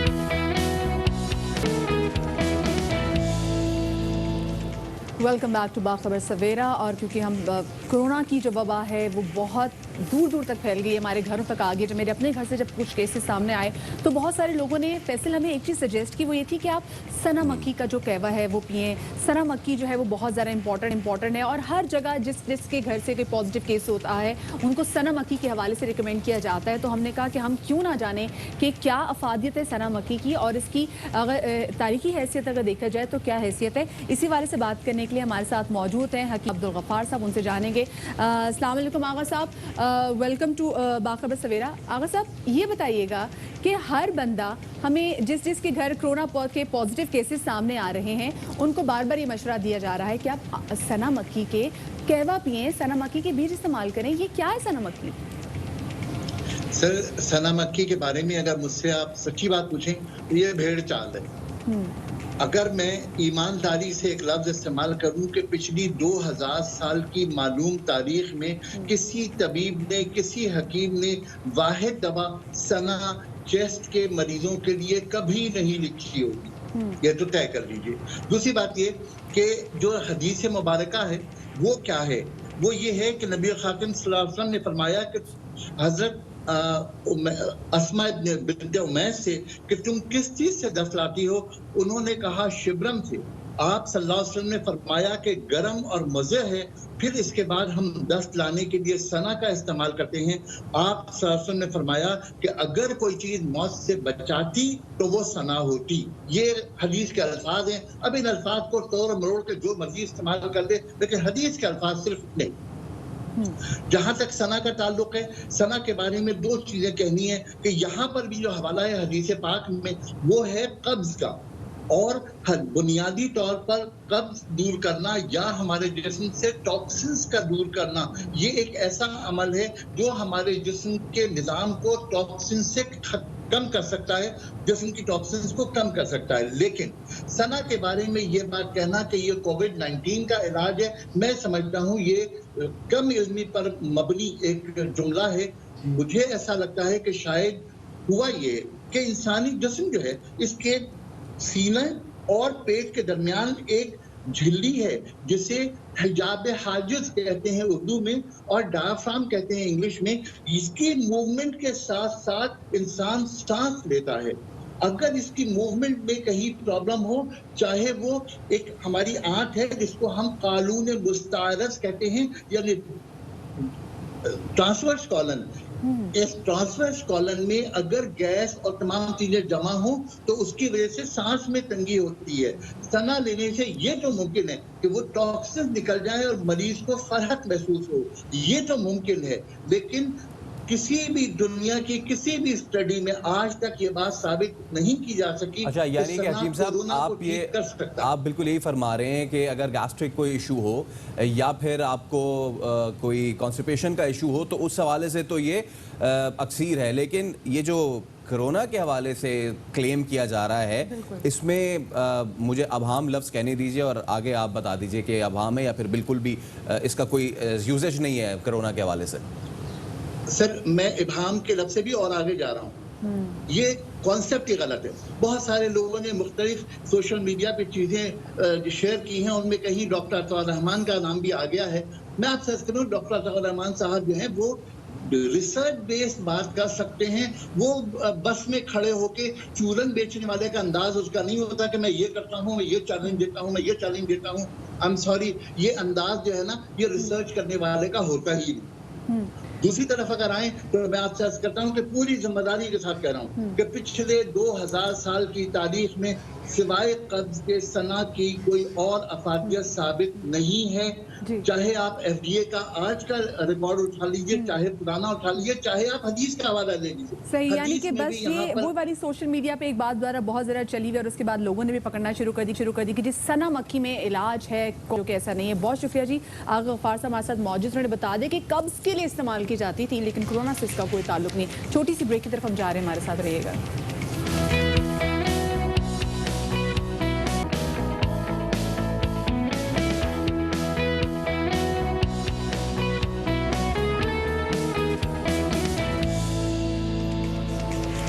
Welcome back. और जैसे कि मुल्क में एक जानिब कोरोना भी फैला हुआ है, सिर्फ ये एक वबा नहीं है, टिड्डी दल भी हमलावर हो रही है और फसलें चट करती जा रही है और कुछ बहरान हम खुद भी बना लेते हैं, प्रोड्यूस कर लेते हैं, जैसे कि पेट्रोल का बहरान है। लेकिन इन सबसे हटके जब हम देखते हैं कि हमारे अवामी नुमाइंदे जब असम्बलीज़ में आपस में इस सूरत हाल में भी एक दूसरे से तल्ख कलामी करते हैं तो थोड़ा सा आपको होता है कि यार क्या हो रहा है। बिल्कुल, मतलब हमारी परेशानियों को दूर करने के लिए, लेजिस्लेशन बनाने के लिए हमारे इलेक्ट करदा जो नुमाइंदे असेंबलियों में बैठे होते हैं और हम इनसे एक्सपेक्ट कर रहे होते हैं कि वो हमारी परेशानियों के हवाले से बात करेंगे, वो अपनी तमाम तर जो प्रॉब्लम्स हैं, जो अपने तमाम तर एक दूसरे पे गुस्से उनको पीछे रखे बात करेंगे। पर्सनल इश्यूज हैं, मतलब बड़ा दुख होता है जब हम देखते हैं कि जी जो अवामी नुमाइंदे हैं वो अवाम की प्रॉब्लम्स को डिस्कस करने के बजाय एक दूसरे पे जब नुक्ताबाजी कर रहे थे, नुक्ताचीनी कर रहे होते और स्टूपिड किस्म के इस तरह के, ये मेरा स्टूपिड कहना नहीं है, ये अजरा पिचई साहब ने स्टूपिड वुमेन कहा है नुसरत सहरबासी साहिबा को, ये उनका कहना था, तो बड़ा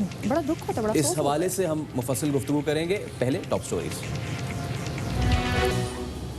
इससे पहले कि अपनी रेगुलर स्टोरीज की जाने बढ़े, एक अहम डेवलपमेंट आ रही है हरिपुर हज़ारा मोटरवे के पास, जहां पर एक बस उलट गई है। इस अफसोसनाक वाक़े में बताया जा रहा है कि 5 अफराद जाँ बाग हो गए हैं, 2 ज़ख्मी भी बताए जा रहे हैं। हरिपुर हज़ारा मोटरवे, यहाँ पर बस उल्टी है और ऐसे में 5 अफराद जाँ बाग हो गए हैं, जबकि 2 ज़ख्मी भी बताए जा रहे हैं। बिल्कुल जी, अफसोसनाक खबर आ रही है हरिपुर हज़ारा मोटरवे से, जहाँ पर एक वैन उल्टी है और इस वैन उलटने के नतीजे में 5 अफराद जाँ बाग हुए हैं। इसी हवाले से मज़ीद तफसीलात जानने के हमारे नुमाइंदे आज़म शाह हमारे साथ मौजूद हैं। आज़म, ये बताएगा कि ये बदकिस्मत वैन कहाँ पे जा रही थी और ये हादसा कैसे पेश आया?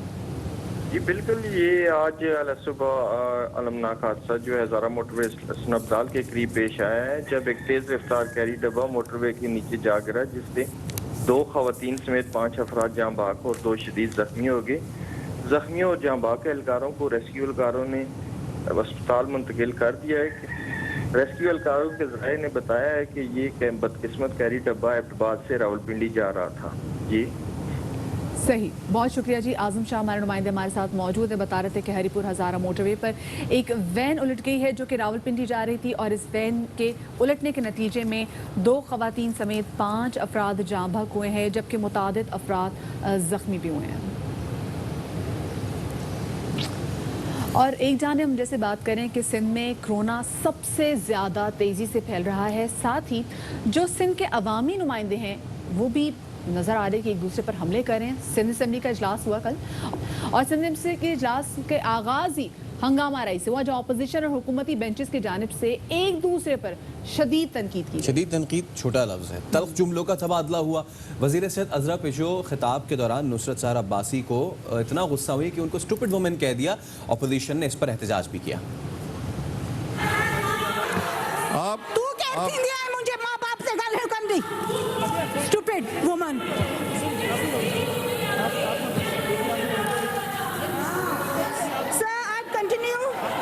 सिविल हॉस्पिटल कराची में आईसीयू बेड्स जो हैं वो हमने एस्टैब्लिश आप उनको मना करें, घड़ी घड़ी खड़े होकर डिस्टर्ब करें।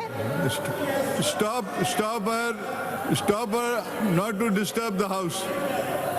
If she's going to get disturb me, she's going to get it. सिर्फ तल्ख कलामी नहीं हुई, थोड़ी काम की बात भी हुई। अज़रा पेशो कह रही थी कि 13 मई के बाद लोग बाज़ारों में तफरी करने निकले, इसके बाद से कोरोना केसेस में इजाफा हो रहा है। ये भी उन्होंने कहा कि ख़तरा है, हर घर से मरीज़ निकलेंगे और अस्पतालों में जगह ढूंढ रहे होंगे। बिल्कुल, फैसल और अपोजिशन की रुकने असेंबली नुसरत सहर अब्बासी ने सूबाई वज़ीर सेहत के रिमार्क्स पर सख्त एहतजाज किया। सिंध की वज़ीर सेहत को आड़े हाथों लिया और बोली कि सूबाई वज़ीर की अंग्रेज़ी में तकरीर आम शहरियों को समझ में नहीं आएगी। उनका क्या कहना था, आपको सुनवाते हैं। असांखे अंग्रेज़ी में ॿुधाए, अलाए अंग्रेज़नि खे बि ॿुधाए, कंहिंखे ॿुधाए वञे। असांजा अबोज वीचारा ॿाहिरि जा माण्हू, उन्हनि खे कहिड़ी ख़बर त असांजी सिंध जी वज़ीर, हेल्थ जी मिनिस्टर अलाए छा थी ॿुधाए, अलाए छा करिणो आहे, अलाए कीअं करिणो आहे। हेल्थ मिनिस्टर साहिबा जो मुझे फरमा रही हैं स्टूपिड, मैं स्टूपिड हूँ। एक हेल्थ मिनिस्टर का ये अंदाज है कि ये फरमा रही हैं स्टूपिड। ये बात तो रिकॉर्ड पे चली गई कि एक हेल्थ मिनिस्टर का क्या कैलिबर है। मुझो टैलेंटेड वज़ीर आला ऐं उन जो टैलेंटेड मुशीर अतलात लाइ केतिरा वोट खटी आयो आहे। Press conference. ये तो इन दोनों के बीच का मामला था। अब इसी बीच तहरीक इंसाफ के रुकन असेंबली हलीम आदिल शेख भी बोले कि सिंध में राशन नहीं, भाषण मिला है। हाथ जोड़ के कहता हूँ कि मरीजों के लिए कुछ करो। सोचा सिंध खुश नसीब है कि हमें इतना बड़ा एक लीडर मिला हुआ है। हम वुहान को, चाइना को कहें कि जी हमसे मशवरा लो हमारे सिंध के लीडर से और अपनी हुकूमत उसके हवाले कर दो। किसी ने नहीं देखा राशन। बताया गया कि हमने इस तरीके से दिया कि दूसरों किसी को चला, जिसको दिया उसको पता चला। भाई राशन तो नहीं मिला, भाषण मिलते रहे डेली, भाषण भाषण भाषण भाषण। आपने देखा कि कल सिंध असेंबली का जो इजलास हुआ उसमें क्या कुछ बातें सामने आई। लोग काफ़ी ज़्यादा कंसर्न है क्योंकि सिंध में जो टेस्ट केसेस हैं, जो रिपोर्टेड केसेस हैं, ये बढ़ते जा रहे हैं। सबसे बड़ा सूबा और सबसे बड़े आदात सिंध से ही निकल के आ रही हैं जो कि कोविड-19 पॉजिटिव हैं। कल जो बदमज़गी हुई इस हवाले से बात भी करेंगे, साथ में ये भी जानना चाहेंगे कि जो सिंध दावे कर रही है क्या वो दावे अंदरूनी सिंध में होते हुए नज़र भी आ रहे हैं या नहीं आ रहे। सिंध असेंबली में फंक्शन लीग की रुकने अपोजिशन रहनुमा नुसरत सहरबासी साहिबा हमारे साथ मौजूद हैं, उनसे बात करेंगे। अस्सलाम वालेकुम नुसरत साहिबा, बहुत शुक्रिया आपने बाखबर सभा में वक्त दिया। अच्छा नुसरत साहब, सबसे पहले बताइएगा कि कल एग्जैक्टली असेंबली में ऐसा क्या हुआ कि अजरा पेचोई साहब इतने गुस्से में आई कि उन्होंने आपको ऐसे अलकावाज से नवाज दिया? Thank you so much मदिया। कल क्या हुआ जी, तो ये हुआ कि जो तरीक़ाकार होता है असेंबली का, तरीक़ाकार ये है कि कोई भी अगर असेंबली में बात कर रहा है तो हमारी जो असेंबली की लैंग्वेज है वो एक सिंधी और एक उर्दू। उसमें बात करने के लिए रूल्स ऑफ प्रोसीजर में हमारा रूल है कि उस रूल के तहत कोट करें, स्पीकर से परमिशन लें।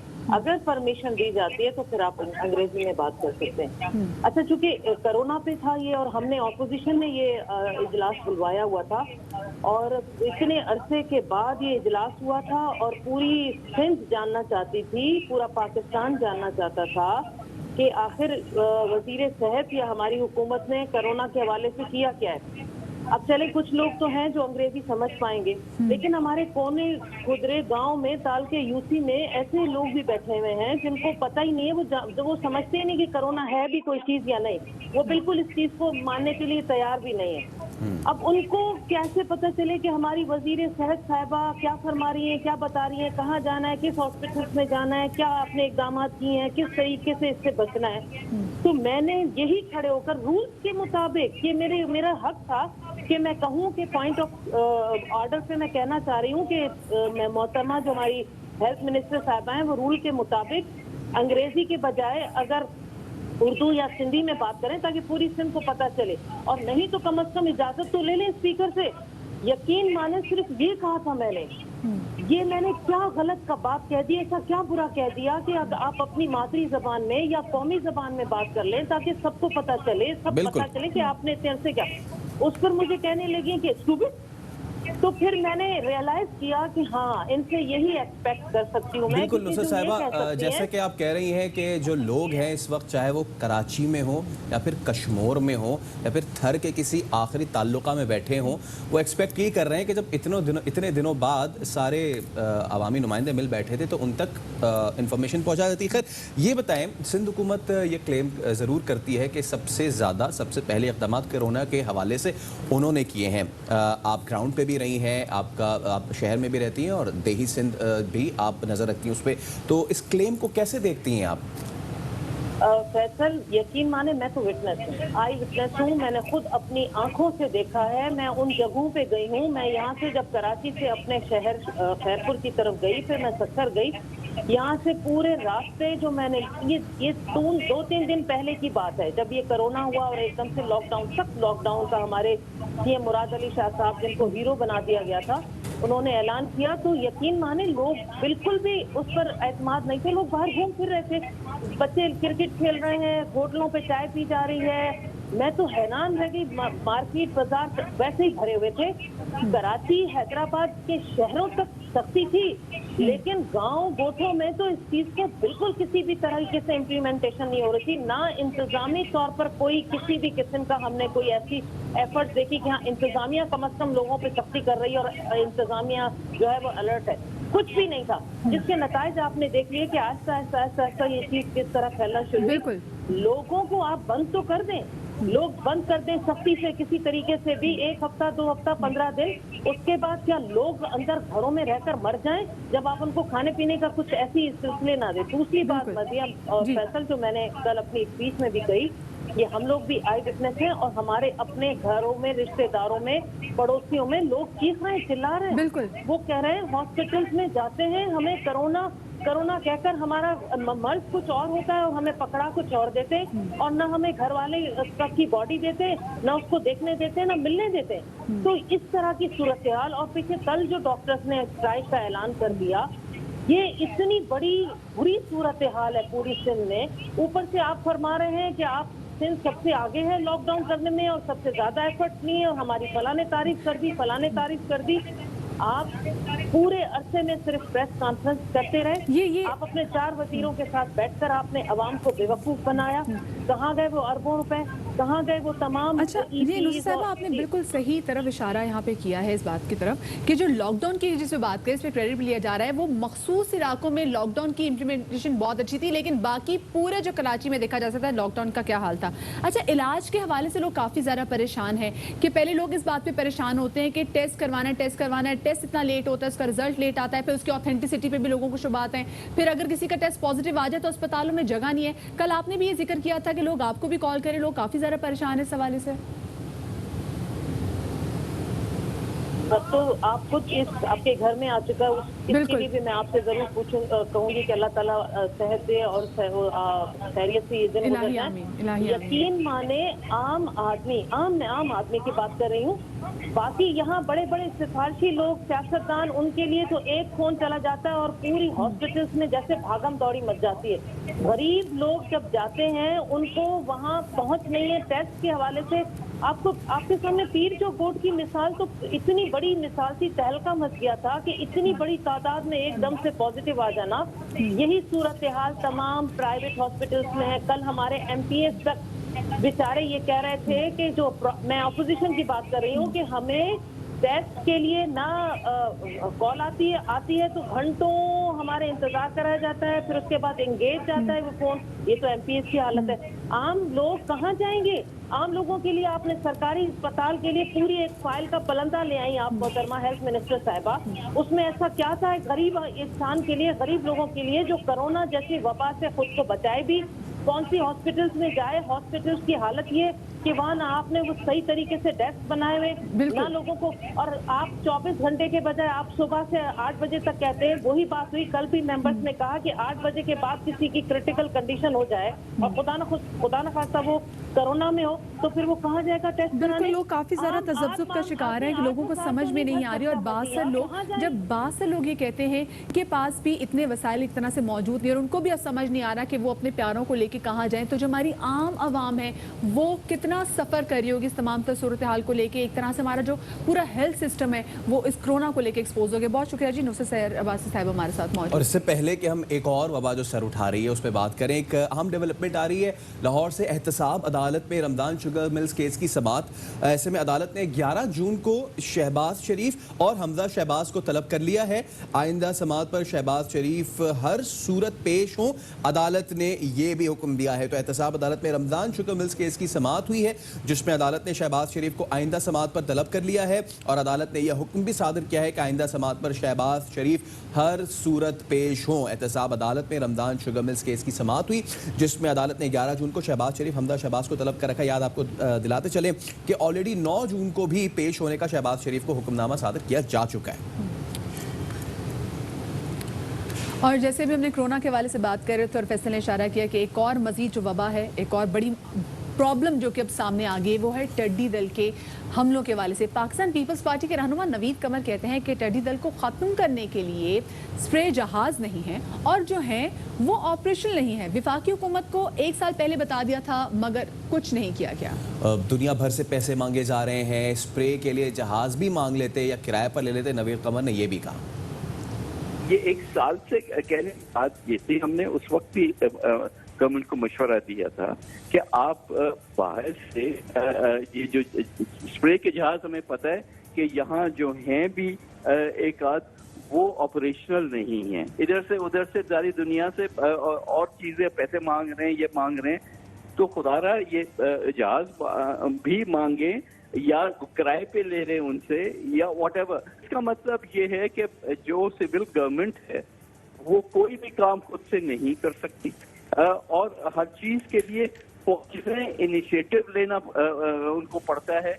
तो फिर ये हुकूमत क्यों है? ये फिर ये चीज़ समझ में नहीं आती है कि जब 1 साल पहले चीज़ बता दी गई तो इम्प्लीमेंट क्यों नहीं होता। और जब ये हमला हो चुका है टिड्डी दल का और पंजाब सिंध बलूचिस्तान हर जगह फसलें चट की जा रही हैं, उसी वक्त हमें क्यों ख्याल होता है कि ना जहाज़ है ना स्प्रे। खैर, एक और बहरान कि जो जन्म ले रहा है, कुछ बहरान नेचुरली आते हैं और कुछ हम खुद क्रिएट करते हैं, वो है पेट्रोल का। कीमतों में कमी तो कर दी गई है, इसके बाद कराची में पेट्रोल का बहरान नजर आ रहा है। शहर के बेशतर पेट्रोल पंप्स पर पेट्रोल दस्तयाब नहीं है। आज सुबह मैंने इनकाउंटर कर लिया है। आपने इनकाउंटर कर लिया और आपको भी पेट्रोल नहीं मिला? नहीं। और जब पेट्रोल स्टेशन खुलते हैं, जहां जहां पेट्रोल मिलना शुरू होता है, वहां पर लोगों की लंबी कतारें लगती हैं। इस वक्त क्या सूरत हाल है, जानते हैं ARY न्यूज़ के नुमाइंदे अफसर परवेज से। जी अफसर। जी बिल्कुल, अगर देखा जाए तो कराची के शहरियों के लिए एक बड़ी खुशखबरी थी कि पेट्रोल की कीमतों में जो है कमी कर दी गई है। तमाम अब जो सूरत हाल नजर आई है, शहर के बास पेट्रोल पंप पर पेट्रोल नायाब हो चुका है और शहरी इस वक्त दर बदर फिर रहे हैं, इधर से उधर जा रहे हैं। हमें बता दें कि हमें कहाँ से मिलेगा, हम वहाँ से ले आते हैं। उनको बताना चाहिए, इनको फैसिलिटीज देनी चाहिए ना आवाम को। क्या कह सकते हैं, हुकूमत ने सस्ता तो किया लेकिन ये खुद ही बंद कर देते हैं। पेट्रोल सस्ता हो तो गायब, और अगर महंगा होता तो अभी खुला मिलता वाफर मिकदार में। पेट्रोल कम हो गया लेकिन पेट्रोल ही नहीं मिल रहा। कम क्या ज्यादा है, किसी इसमें भी नहीं मिल रहा। जो शहरी हैं वो मायूस नजर आते हैं। उनका कहना है कि पेट्रोल तो सस्ता हो चुका है, लेकिन अब शहर के पेट्रोल पंप मालिकान ने पेट्रोल को नायाब कर दिया है। फौरी तौर पर पेट्रोल की सप्लाई फौरी तौर पर बहाल की जाए ताकि शहरियों को सस्ता पेट्रोल मिल सके। जी सही, बहुत शुक्रिया जी। अफसर परवेज हमें बता रहे थे कि इस वक्त पेट्रोल पंप्स पे क्या सूरत हाल है और जो लोग पेट्रोल भरवाने के लिए आते हैं उनका क्या कहना था। आगे बढ़ते हैं और आपको अपडेट हम देंगे PIA तैयारा हादसे के हवाले से, जिसकी तहकीकात का दायराकार वसी हो रहा है। और इस दौरान एक अहम पेशरफ ये सामने आई है कि aircraft accident and investigation board ने सिविल एविएशन अथॉरिटी से air traffic controller, fire brigade समेत इमरजेंसी में इस्तेमाल होने वाली तमाम गुफ्तगू का रिकॉर्ड तलब कर लिया है। UAAIB ने अपनी तहकीकात का दूसरा मरहला एयर ट्रैफिक कंट्रोल पर मरकूज कर दिया है। एक बहुत ही अहम ये नुकता था और इसी दौरान एयर ट्रैफिक कंट्रोल के बयानात भी लिए गए हैं। और दूसरी जानिब वफाकी वजीर हवाबाजी गुलाम सरवर ने कराची तैयार हादसे की रिपोर्ट 22 जून को पब्लिक करने का ऐलान करते हुए ये कहा है कि डेटा और वॉइस बॉक्स मिल चुके हैं। अभी तक किसी पर जिम्मेदारी नहीं डाली गई है। जल्द अज जल्द इंक्वायरी मुकम्मल करने की कोशिश की जा रही है। इस मई का ये वाक़या है। इंशाअल्लाह ताला इब्तदाई इंक्वायरी रिपोर्ट 22 जून तक हम पब्लिक कर देंगे। उन्होंने बताया कि हर शहीद के लवाहिकीन को 10-10 लाख रुपए पहुंचा दिए गए हैं। और जिस गली में ये तैयारा हादसा हुआ था, वहां घरों में काम करने वाली 3 बच्चियां, आपको याद होगा, झुलस गई थी। उनमें से एक बच्ची जाँ भाग भी होगी। उनके लवाहिकीन को भी मुआवजा दिया जाएगा। और इसी वाले से बात करने के लिए हमारे साथ मौजूद हैं ARY न्यूज़ के नुमाइंदे मोहम्मद सलाउद्दीन। सलाउद्दीन, ये बताइएगा कि फ्रांस में कॉकपिट वॉइस रिकॉर्ड को डिकोड किया जा रहा है, कब तक सलाउद्दीन इसके हवाले से तफसीलात सामने आ जाएंगी? देखिए, बिल्कुल PIA तैयारे हादसे के मुतालिक जो है वो डिकोड का अमल शुरू कर दिया गया है फ्रांस में फ्रांसीसी टीम की जानिब से। और चूँकि सबसे अहम चीज़ होती है कॉकपिट वॉइस रिकॉर्डर, वो डिकोड हो चुका है।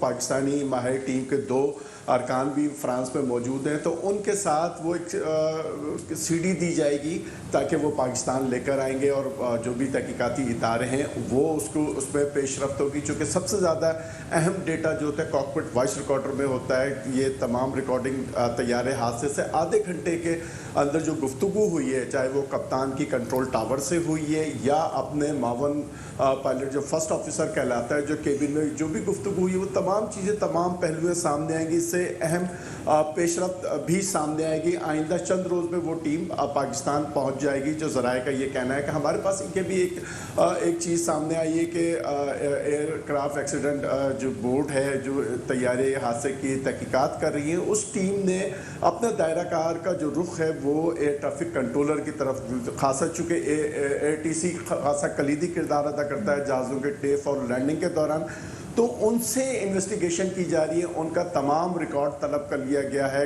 कराची एयर ट्रैफिक कंट्रोलर से, लाहौर एयर ट्रैफिक कंट्रोलर से। जब तैयारे ने लाहौर से उड़ान भरी थी, वहाँ से कराची पहुँचने तक तमाम चीज़ें तलब की गई हैं। उनकी लॉग बुक तलब की गई है, कौन कौन अमला ड्यूटी पर था। इसके साथ साथ फायर के अमले से भी रिपोर्ट तलब की गई है। चूँकि जब अगर ये इमरजेंसी हुई थी तो फायर ब्रिगेड ने कितना क्विक रिस्पॉन्स दिया था जाए हादसे पर पहुँचने के लिए, तमाम चीज़ों का बारीक बीनी से उसकी इन्वेस्टिगेशन की जा रही है। कि दूसरी जानिब सिविल एविएशन अथॉरिटी की जानिब से एक खत भी जारी किया गया है PIA के सेफ्टी डिपार्टमेंट को। उस ये जो खत की आप बात कर रहे हैं, ये खत, इसकी डिटेल्स भी दीजिएगा कि इसमें क्या है। लेकिन इसका पहलू ये निकलता है कि हादसे के 2 दिन बाद ही खत लिख देना चाहिए था ना सिविल एविएशन को, लेकिन उन्होंने खत लिखा है 2 जून को, तो इतना डिले क्यों? हाँ, इस पे जो है ना वो खासी सेक्रेटरी एविएशन जो DGCA के भी उनके पास चार्ज है, तो उन्होंने एडिशनल डायरेक्टर पर बासपुर्स भी की है। उनका ये कहना था कि ये खत हादसे के 2 दिन बाद जारी कर देना चाहिए था, लेकिन सिविल एविएशन अथॉरिटी की जानिब से ताख़ीर की गई और 2 जून को यह खत लिखा गया। इस पर भी सवाल उठ गए, तो इस पर इनको फौरी तौर पर वो किया गया, चूँकि खत में ये बताया गया है कि कप्तान ने जितनी खिलाफ वर्जियाँ की हैं उस पर यह निशानदेही की गई है। PIA को ये बताया गया है कि एयर ट्रैफिक कंट्रोलर कप्तान को हिदायत देता रहा कि आपकी जो हाइट है वो जो बुलंदी ज़्यादा है उसको कम करें, और उसके साथ साथ 80 डिग्री पर जब वो लैंडिंग के लिए कह रहा था तो उस वक्त भी अमल दरामद नहीं किया गया। ये सिविल एविएशन अथॉरिटी की जानिब से जो खत सामने आया है उसमें ये तमाम चीज़ें आई हैं। तो इस तरह से ये चीज़ें अब तक जो सामने आ रही है, चूँकि ये कहना अभी हद इम्कान होगा जब तक तहकीकात मुकम्मल नहीं हो रही, इब्तदाई रिपोर्ट ये सामने आ रही है, तो इसमें जो चीज़ें गलती या एरर आ रहा है वो कप्तान और एयर ट्रैफिक कंट्रोलर के दरमियान ये तो सलाहुद्दीन इब्तदाई रिपोर्ट्स हैं, लेकिन अभी आके तमाम तर चीज़ों की इन्वेस्टिगेशन से भी आप बता रहे हैं कि होना बाकी है। क्या लग रहा है कितना टाइम स्पेन लगेगा कि जो तमाम तर तहकीकात अब मुकम्मल हो जाए? और देखिए, ये जब तहकीकात होती है तो इसमें खासा टाइम लगता है, 6 से साल भी लग जाते हैं, लेकिन इब्तिदाई रिपोर्ट जो है वो फ़ौरन आ जाती है। तकरीबन जैसे वफाकी वज़ीर बराह हवाबाजी ने भी कहा कि 22 जून को इब्तिदाई रिपोर्ट काबीना में पेश कर दी जाएगी। वो तमाम पहलुओं के जो इब्तिदाई रिपोर्ट चीज़ें सामने आई हैं वो काबीना में लाई जाएंगी कि ये पहली मरतबा होगा जितने भी अब तक पाकिस्तान में तैयारे हादसे हुए उनकी अब तक कोई रिपोर्ट पब्लिक नहीं की गई है, ना ही मंजर आम पर लाए गए। तो ये फर्स्ट टाइम हुकूमत की जानिब से इकदाम किए जा रहे हैं ताकि आवाम को या जितने भी काबीना अरकान हैं उनको ये पता चल सके कि जो तैयारे का हादसा हुआ है वो असल अवामिल क्या थे, असल हकाइक क्या थे, वो इब्तदाई तौर पर आएंगे। लेकिन अगर ओवरऑल इन्वेस्टिगेशन होती है उस पर 6 महीने लगते हैं और साल तक ये इन्वेस्टिगेशन 6 महीने से साल तक ऑब्वियसली ये टाइम जाता है कि ओवरऑल इन्वेस्टिगेशन उस एयर क्रैश की। बहुत शुक्रिया सलाहुद्दीन, आप हमें तमाम तर अपडेट्स दे रहे थे और ब्रेक ले रहे हैं। लेकिन ब्रेक के जब उस पर हाजिर होंगे तो जब पूरी दुनिया कोरोना में फंसी हुई है तो दुनिया पे एक मुल्क ऐसा है कि जिसको दीगर इशूज़ भी बहुत ज़्यादा लाहक हैं ताकि वो अपने मुल्क में चीज़ों को कवर अप कर सके, वो है भारत। ब्रेक के बाद हाजिर होंगे तो बात करेंगे।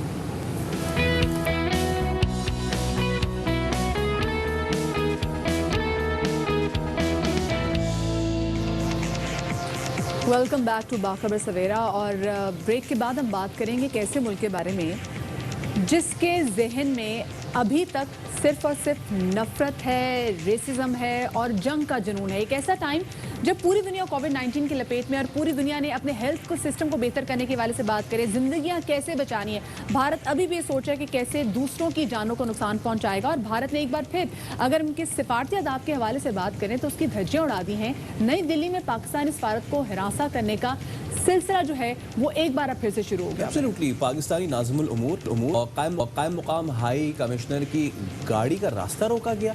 वे कौन से सिफारती आदाब में ये भारत ही बता सकता है। सीनियर सिफारतकार दफ्तर से घर जा रहे थे, भारतीय खुफिया एजेंसी के हुक्काम ने सैयद हैदर शाह की गाड़ी का रास्ता एक नहीं बार बार रोका।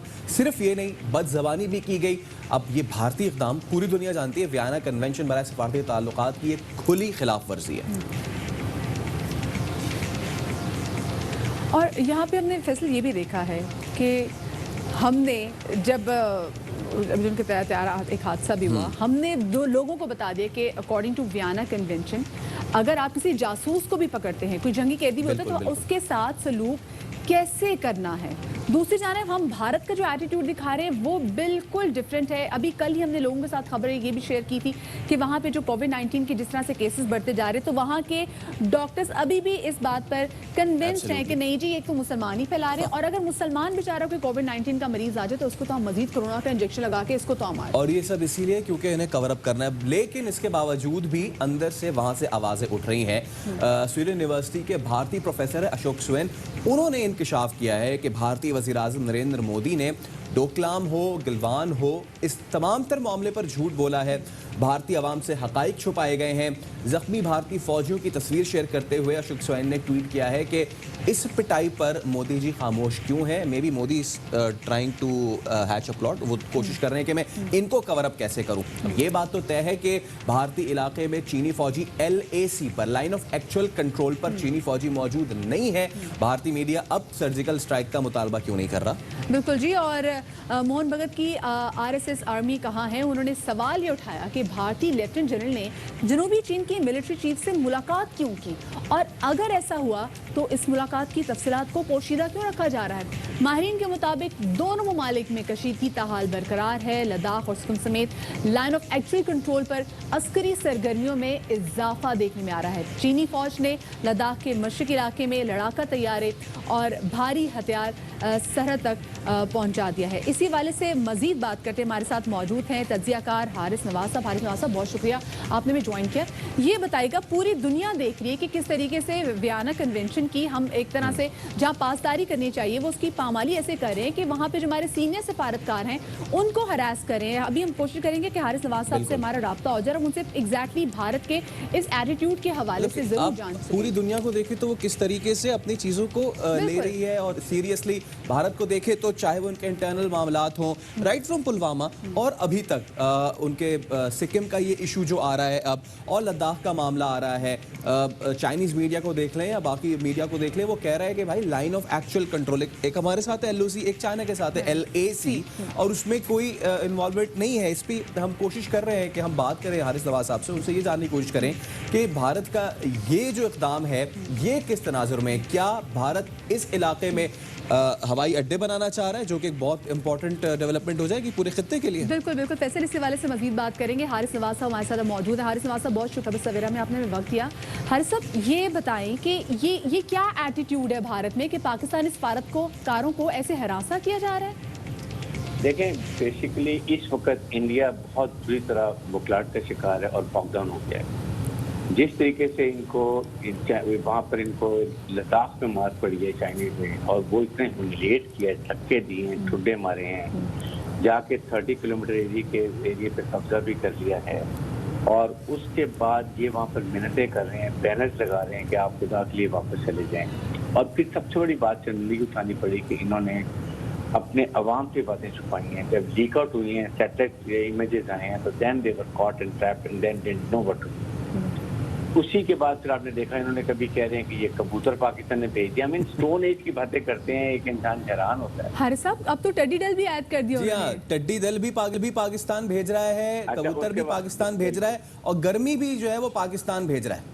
तो ये इस तरह की जो बातें हैं, आप मुझे टिड्डी दल कोई वो जिस डायरेक्शन में विंड होगी उस तरह में निकल जाएगी। आप वो बात कर रहे हैं, अनाब गुस्वानी जो इतना बड़ा सुपर जर्नलिस्ट है, वो बात कर रहे हैं जी कि पाकिस्तान ने वहाँ पर टिड्डी दल भेज दिया, और वो मतलब वो इन पर दहशतगर्द भेज दिए हैं। तो ये चीज़ें फिर उसके बाद कभी लाइन ऑफ कंट्रोल फायरिंग करते हैं, फिर आप रिपोर्ट कॉप्टर इनके हमने देखे 3 आपके एक महीने के अंदर गिराए हैं। ये सारी चीज़ें मकसद ये है कि अपने अवाम की अटेंशन डाइवर्ट कर दें और लोगों को ये बताएं कि पाकिस्तान की प्रॉब्लम हो रही है, क्योंकि अब अवाम का कॉन्फिडेंस, एतमाद जो है वो बीजेपी गवर्नमेंट और ये जो टेररिस्ट है इंतहा से जो नरेंद्र मोदी उसका जो टोला है उसको बस उठ के अब उसको बचाने के लिए ये इस तरह की हरकतें करते हैं। कभी कह रहे हैं कि हम पाकिस्तान की से ये हो रहा है, फिर प्राइम मिनिस्टर पाकिस्तान ने और चीफ आर्मी स्टाफ ने बड़ा क्लियर दुनिया को बताया, यूनाइटेड नेशन को बताया कि India can go for any flag operation,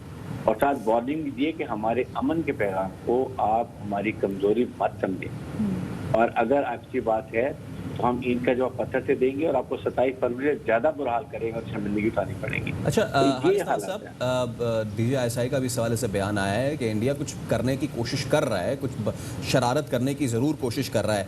problem क्या है? लाइक उसने इतने छेड़े हुए, अब तो सिचुएशन ही आ गई, पहले तो पाकिस्तान से पंगा लेता था, चीन से पंगा लेता था, अब नेपाल भी उसको खरी खरी सुना रहा है। सोचें कि जब ये सिचुएशन हो जाए कि नेपाल, जिसको आप अपनी कॉलोनी समझते थे, वो आप उसका वजीर आजम आपको खरी खरी सुना रहा है, तो फिर आप रह क्या जाता है?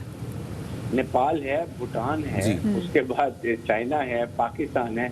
आई थिंक अब इनका डिफिकल्ट टाइम शुरू हो गया है, क्योंकि अब होगा ये कि जम्मू कश्मीर में जो नौजवान कश्मीरी हैं जो बुरहान वानी के पास हजारों की तादाद में पैदा हो गई शहादत के बाद, वो इनको वहां मारेंगे। लाइन ऑफ कंट्रोल पर पाकिस्तान फौज इनकी सुरगत पर जाएगी और लद्दाख में इसको चाइनीज मानेंगे।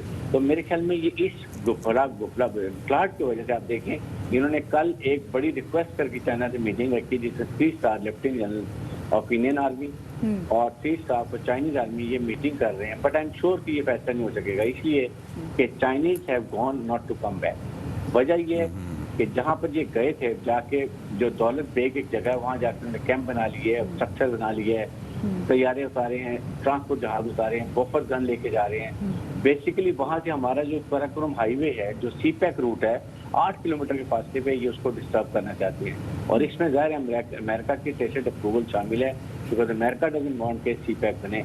इसकी वजह से चाइनीज हैव कम गुलमान वैली में और उन्होंने आके पूरी रोड को डोमिनेट कर लिया, इनके ट्रुप्स को निकाल दिया है और अब वो लाइन उन्होंने सिक्योर कर ली है जो सी पैक के लिए। दैट वाज द एम जो उन्होंने अचीव कर ली। सही, बहुत शुक्रिया जी। हारिस नवाज साहब हमारे साथ मौजूद थे और हम क्योंकि बात एग्जैक्टली क्या मेंटल लेवल है, क्या बिहेवियर है भारतीय सियासत का कि वो किस तरीके से पाकिस्तानी सफारतकारों को हरास करें, ये सिर्फ सियासी लेवल पे इनकी मेंटालिटी कायम नहीं है, बल्कि एग्जैक्टली ये अवामी लेवल पे भी इनका यही एटीट्यूड है। और सबसे ज़्यादा अफसोस और गम की बात यह है कि इनका एटीट्यूड सिर्फ इंसानों तक नहीं है बल्कि जानवरों से उनका ये बिहेवियर हद से कहीं ज़्यादा गिरा हुआ है। हम भारतीय रियासत केरला के हवाले से बात कर लेते हैं। आपने देखा कि परसों उन्होंने क्या किया कि केरला में वहाँ पर एक हथनी को जिसकी उम्र 14 से 15 बरस की थी, उसको पाइनएप्पल के अंदर क्रैकर्स जो हैं वो डाल के उसको फीड किए गए। ये पाइनएप्पल जब इस हथनी ने खाया तो उसके मुंह के अंदर ही ये क्रैकर जो है वो ब्लास्ट कर गया और जब बाद में उसका पोस्टमार्टम कराया गया तो मालूम हुआ कि वो हथनी जो थी वो हामला थी। इस हवाले से पैकेज आपके साथ हम शेयर करते हैं। देखा कि ये वाक़या हुआ भारतीय रियासत केरला में और सिचुएशन ये है कि पूरी दुनिया जो है वो इसको फॉलो कर रही है और बहुत अफसोस का इस पर इज़हार किया जा रहा है। मदिया बिल्कुल फैसल, अब दुनिया जहान जो है वो इस हवाले से बात करी और दुनिया के सामने जो वहाँ की आवाम की जो मेंटेलिटी है वो खुल के सामने आ गई है। लोग काफ़ी इस हवाले से जो एनिमल राइट्स के हवाले से लोग काम करें वो काफ़ी खुद ऑफेंसिव फील करें। आगे बढ़ते हुए अभी आपको बताएं कि सेनेट और कौमी असम्बली के इजलास आज होंगे। वज़ीर साइंस और टेक्नोलॉजी फवाद चौधरी का इजलास में ना जाने का फैसला। वो कहते हैं कि कोरोना सूरत हाल के पेश नज़र वर्चुअल इजलास बुलाया जाए। बिल्कुल, और पार्लियामान के बराह रास्त सेशन के नताइज सामने आ रहे हैं। गुज़िश्ता एक हफ्ते में बहुत से पार्लियामेंटेरियंस कोरोना से मुतासर हुए। हमें एहतियात का दामन हाथ से नहीं छोड़ना चाहिए।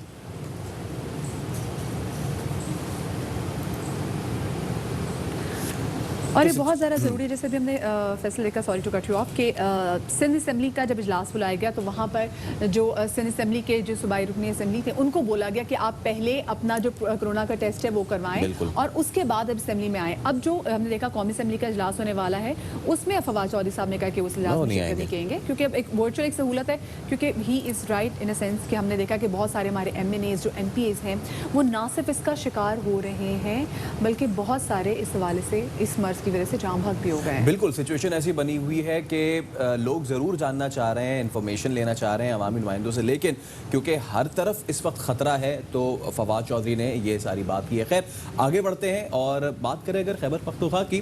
खैबर पख्तूनख्वा अपने वसाइल से सनती शोबे को बिजली फ़रोख्त करने वाला पहला सूबा करार दे दिया गया है। मॉडल के ज़रिए पन बिजली घर स्वाबी से 18 मेगावाट बिजली फ़रोख्त होगी। पहले वापडा पेस्को को 4 रुपये फ़ी यूनिट के हिसाब से फ़रोख्त की जाती थी, अब सनती शोबे को 8 रुपये पर व्हीलिंग के ज़रिए फ़ी यूनिट बिजली फ़रोख्त होगी। यहाँ पर लेंगे एक ब्रेक, हमारे साथ रहिएगा।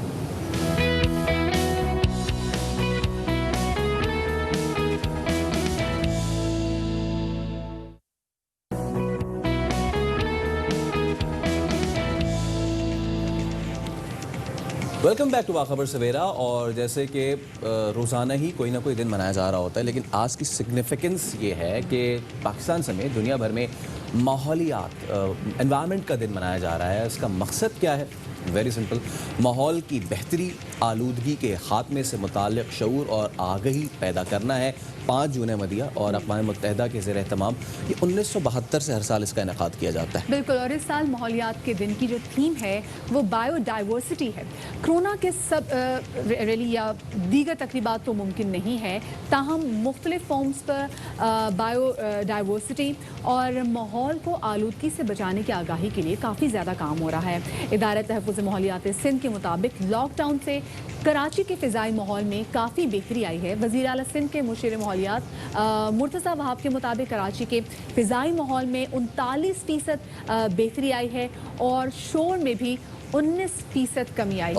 और अगर ज़्यादा थोड़ा अरसे लॉकडाउन और रहता तो मेरे ख्याल से यहाँ से पेरिस बराह रास्त नज़र आता, लोगों की ये भी मंतिक थी।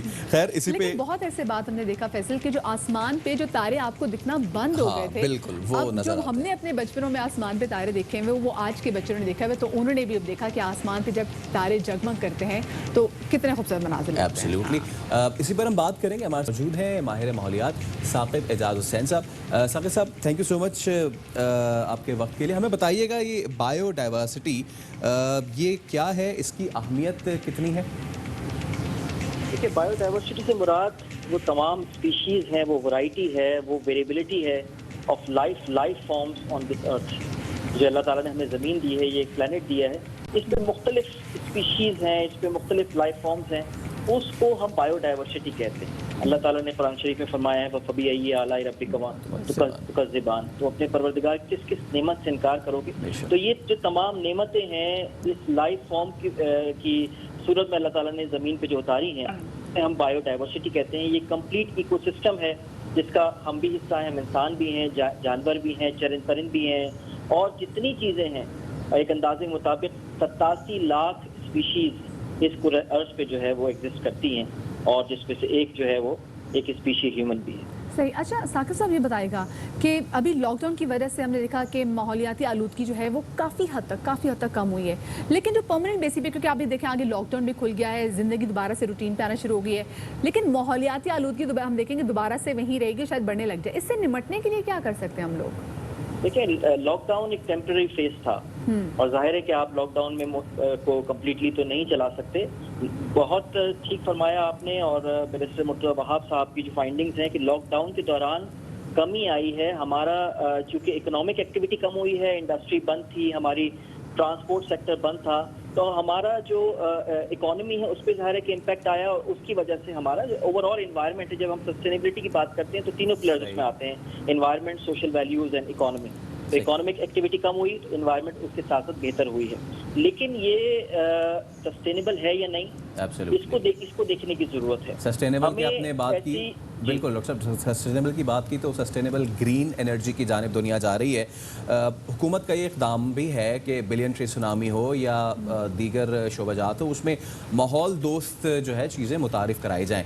ग्लोबल वार्मिंग एक बहुत इंपॉर्टेंट एस्पेक्ट है, राइट फ्रॉम क्योटो प्रोटोकॉल्स तो आज तक दुनिया इस पर पूरा जो है अपना सर्व कर रही है एनर्जी। हम as a nation Pakistan global warming को कम करने के लिए और कार्बन एमिशन को कम करने के लिए क्या इक़दाम उठा सकते हैं, गवर्नमेंट लेवल पे भी और इंडिविजुअली भी? देखिए, इंडिविजुअल लेवल पे अगर हम देखें तो हमें अपना लाइफस्टाइल चेंज करना होगा। हमें ये जो पेंडेमिक जिससे इस वक्त हम गुजर रहे हैं, इसने हमें बहुत सारी चीज़ें सिखाई हैं कि हम we can live within our means, हमारी जितनी चादर है उतने हम पाँव फैला सकते हैं, हमें उससे ज़्यादा की ज़रूरत नहीं है। इसी तरह से जो हमारी रोज़मर्रा की ज़रूरियात हैं उनको हम कम कर सकते हैं। पॉलिसी लेवल पे बहुत ज़्यादा काम होने की यहाँ पे ज़रूरत है, क्योंकि इस वक्त अगर आप देखें तो ये जो कोविड का मसला है, इसकी सेकेंड वेव की बात इस वक्त चल रही है दुनिया भर में, और इसका डायरेक्ट लिंक बनता है एयर पोल्यूशन के साथ। हमारी जो इकोनॉमिक एक्टिविटी है, हमारा ट्रांसपोर्ट सेक्टर है, सबसे बड़ा जो पॉल्यूटिंग सेक्टर है वो ट्रांसपोर्ट सेक्टर है, और हमारे यहाँ कोई ट्रांसपोर्ट का निज़ाम मौजूद नहीं है। मास ट्रांजिट सिस्टम पूरी दुनिया में, सब मास ट्रांजिट सिस्टम जो है वो काम कर रहा है, लेकिन अनफॉर्चुनेटली हमारे सूबे सिंध में, दूसरे शहरों में तो हुआ, लेकिन सूबे सिंध में हमारे यहाँ मास ट्रांजिट सही। साकिब, आपने बिल्कुल सही बात की है, और अभी क्योंकि जो माहौलियाती आलूदगी है और कोविड की, जैसे भी आपने बात की कि कोविड की जो दूसरी लहर आएगी, और समहाउ इस कोविड का और हमारी माहौलियाती आलूदगी का आपस में बड़ा गहरा ताल्लुक है, क्योंकि अब जो ये कोविड-19 है ये सिर्फ बॉडी की सरफेस पे नहीं है, ये ऑब्जेक्ट की सरफेस पे नहीं है, बल्कि ये हवा का हिस्सा बन चुकी हुई है, और इसी वजह से हमने देखा कि जो कोविड-19 है वो हमारे घरों तक फैल गया है। कितना ज़्यादा ज़रूरी है कि हम इसको आगे आने वाले, क्योंकि we have to live with it now, कि हम अपनी माहौलियाती आलूदगी कम करें ताकि ये जो हवा के अंदर कोविड-19 का जसूमा आ गया ये खत्म हो सके? कि बहुत ज़रूरी है, सबसे बड़ा जो इसमें पॉलिटिक सेक्टर है वो हमारी ट्रांसपोर्ट सेक्टर है। तो सबसे इम्पोर्टेंट जो इस वक्त, इस खास तौर से जब हमारा पीक इस वक्त चल रहा है हमारा कोरोना वायरस का पूरे सूबे में, पूरे मुल्क भर में, तो एक इम्पॉर्टेंट डिसीजन जो सूबे सिंध की तरफ से और policy as a policy decision आ सकता है वो ये है कि जो मोस्ट पॉल्यूटिंग व्हीकल्स हैं उनको सड़कों पे आने से रोका जाए, इसलिए कि हमारा PM 2.5 level, nitric oxide level हद से ज़्यादा बढ़ा हुआ है इस वक्त भी।